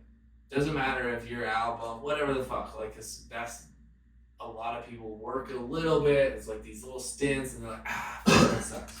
So if you can commit to just work on your craft, it will work. But everything works over time. Dude, the Beatles didn't get successful because they came to America. They got successful because they worked for thousands of hours in England, and then they like came over to America and they were successful. Yeah. That's like that. That's the one thing that I wish I learned. Like I didn't know that everything was possible. I thought that people got lucky. When I was like in my 20s and my teens and 20s, I thought people got lucky. I thought that celebrities were lucky. I thought that like everyone that was rich was lucky. I thought that they're like, they were the lucky ones. You know, they tried a little, they got lucky. They got like the record label found them and they were lucky. That's what I thought. Now I understand. I really truly believe no one gets lucky. You put a fucking 1,000 hours worth of effort in, and eventually that effort pays off. That's how I feel now. Yeah, one that's, dude, it's so funny you say that, because, so I went through like a real period, just this last month, right before we went like the 100 days in Salt Lake. Yeah. Like I was like on the verge of like quitting music. Yeah. Like after fucking 20 years of doing it, it's just like, I don't feel like I'm going anywhere, like, because I was just in the Boise scene. Yeah. And, so, and what I'll say is like, and if anyone in the fucking Boise music scene is listening, and like, because especially after listening to what you guys put out, and like, I was like so inspired by that, and like, I'm just so like driven by like making good like music, and like and I think I off put a lot of people in the Boise music scene because I'm so like, let's play a show. Let's do this, and like I'm just so like forward about doing shit that like I turn a lot of people off. Went to Salt Lake, saw those bands, and then we're just talking and be like, you guys want to fucking do X, Y, Z, and they're all like, yes, like just like to the point business wise, like, and it was so refreshing to feel. Yeah. Like.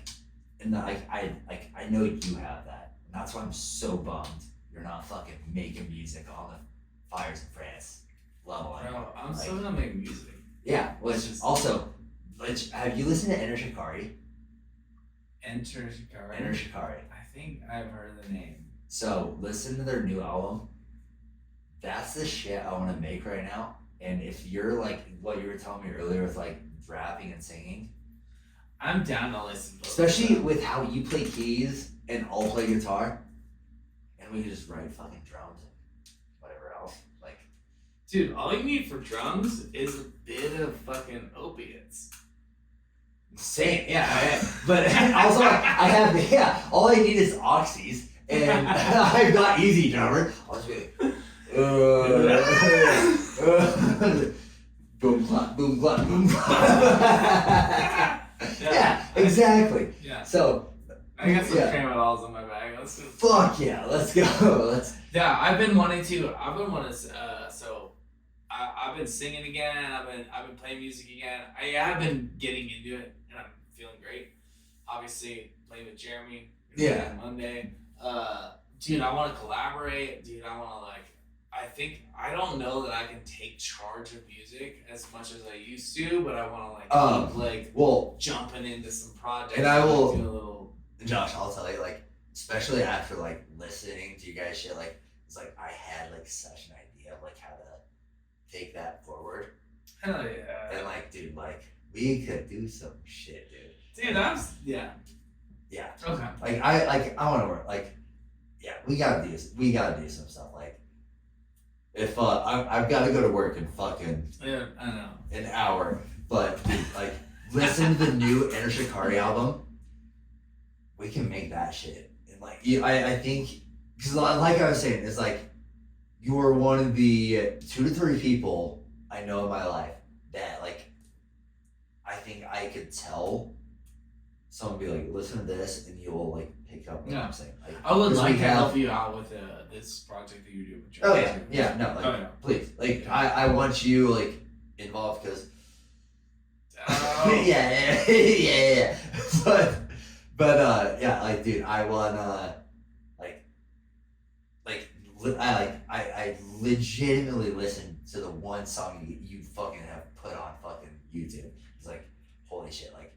Dude, Jeremy just shows this song off all the time to lord our friendship over people. Oh yeah, 100%. And then I like show up to his place and he gives me a bunch of cocaine. And Dude, then he's like, Jeremy, listen to this mix. And I was like, dude, I've heard this 5 times. Jeremy's never gonna listen to this, but this is really funny because every time Love time, you, Jeremy. every but time stop I'm over there, making me listen to your mixes. Dude, when do you want me to so come stupid. record? I'll go over there and he's like, have you heard Josh's song about he's like, have you heard his old band? I'm like, Jeremy, shut the fuck up. And he's like, puts it on. I'm like, God damn it. And I'm like standing around 3 people I don't know. I'm like, cool. I will say, like, I'm just kidding. He threw that on the first time. I was like, wait, what? Like, dude, like, legit. Like, it only took a decade to record. Dude, it's not good. But dude, no, it was fucking like you guys were. I think you guys hung it up a little too early. And if I can hop on, like, because you guys quit right after that fucking Denver show, right? Is what you're telling me? Yeah, that was the last show I played. Yeah. Last show you played, and so because what's the one fucking song you have on YouTube? I forget the name of it. I have like 4 songs. No, there's only the one that I can find. Bullshit. I can only find the one. I'll show you. It's super like fucking like kind of post rocky. Yeah. I'll show you the other 4. All right, yeah, please do. Yeah, we'll do this off camera. But dude, like, but just the one, the one. I was like, dude, like we were good. Yeah, obviously you're fucking awesome. You guys are fucking legit. Thank you. Like, yeah, like it was like you're one of the like, and I'm in a band with the other dude that like the 2 people that I've like listened to their music. I'm like, oh shit, like I could fucking like tell you something like this is the idea, and like I feel like we're on the same page. Yeah. Like, because what you guys are doing is like more or less where I'm trying to go, just like it's a little different. Yeah. You know? Yeah. We should rap about it, and then like you said, we should. Well, especially the way where you're trying to go is like doing the hip hop and singing stuff. Dude, I want to make some. I want to very make itching. weird. I want to make weird shit. Dude, okay, so one of the things I want to do is I've been becoming friends with a few people, but like, dude, I want to make some strange music. Like, instead of just making my own shit, I've been wanting to collaborate. So I'd be happy to collaborate. But like, there's this guy. Shout out to Flow State. Probably won't listen to this, but he makes some dope ass tunes, and I don't think he knows I make music. I'm just a fan of his. Okay. And he's a local guy, but I'm like, dude, your music slaps. It's like electronic, like pop electronic, and so dope. And I'm like, dude, I could lay down some hooks. Dude, I'm like, dude, I don't think he knows this, but I'm like, I want to work with him, and then I want to work with this other guy. He makes beats, and I'm like, dude, I want to make some hip hop beats. So I get like excited about making some shit. Yeah, because dude, as soon as we hang out the cameras here, I'll show you a fucking Inner Shikari song off their last album. It'll all make sense. All right, let's jump this shit. All right, yeah, we're done. Thank you guys. Peace. Hey, give me. Check out. I love you. Love you, bud. Check out. Have you seen this ghost? Get the fuck out of here, bitches. Nobodies.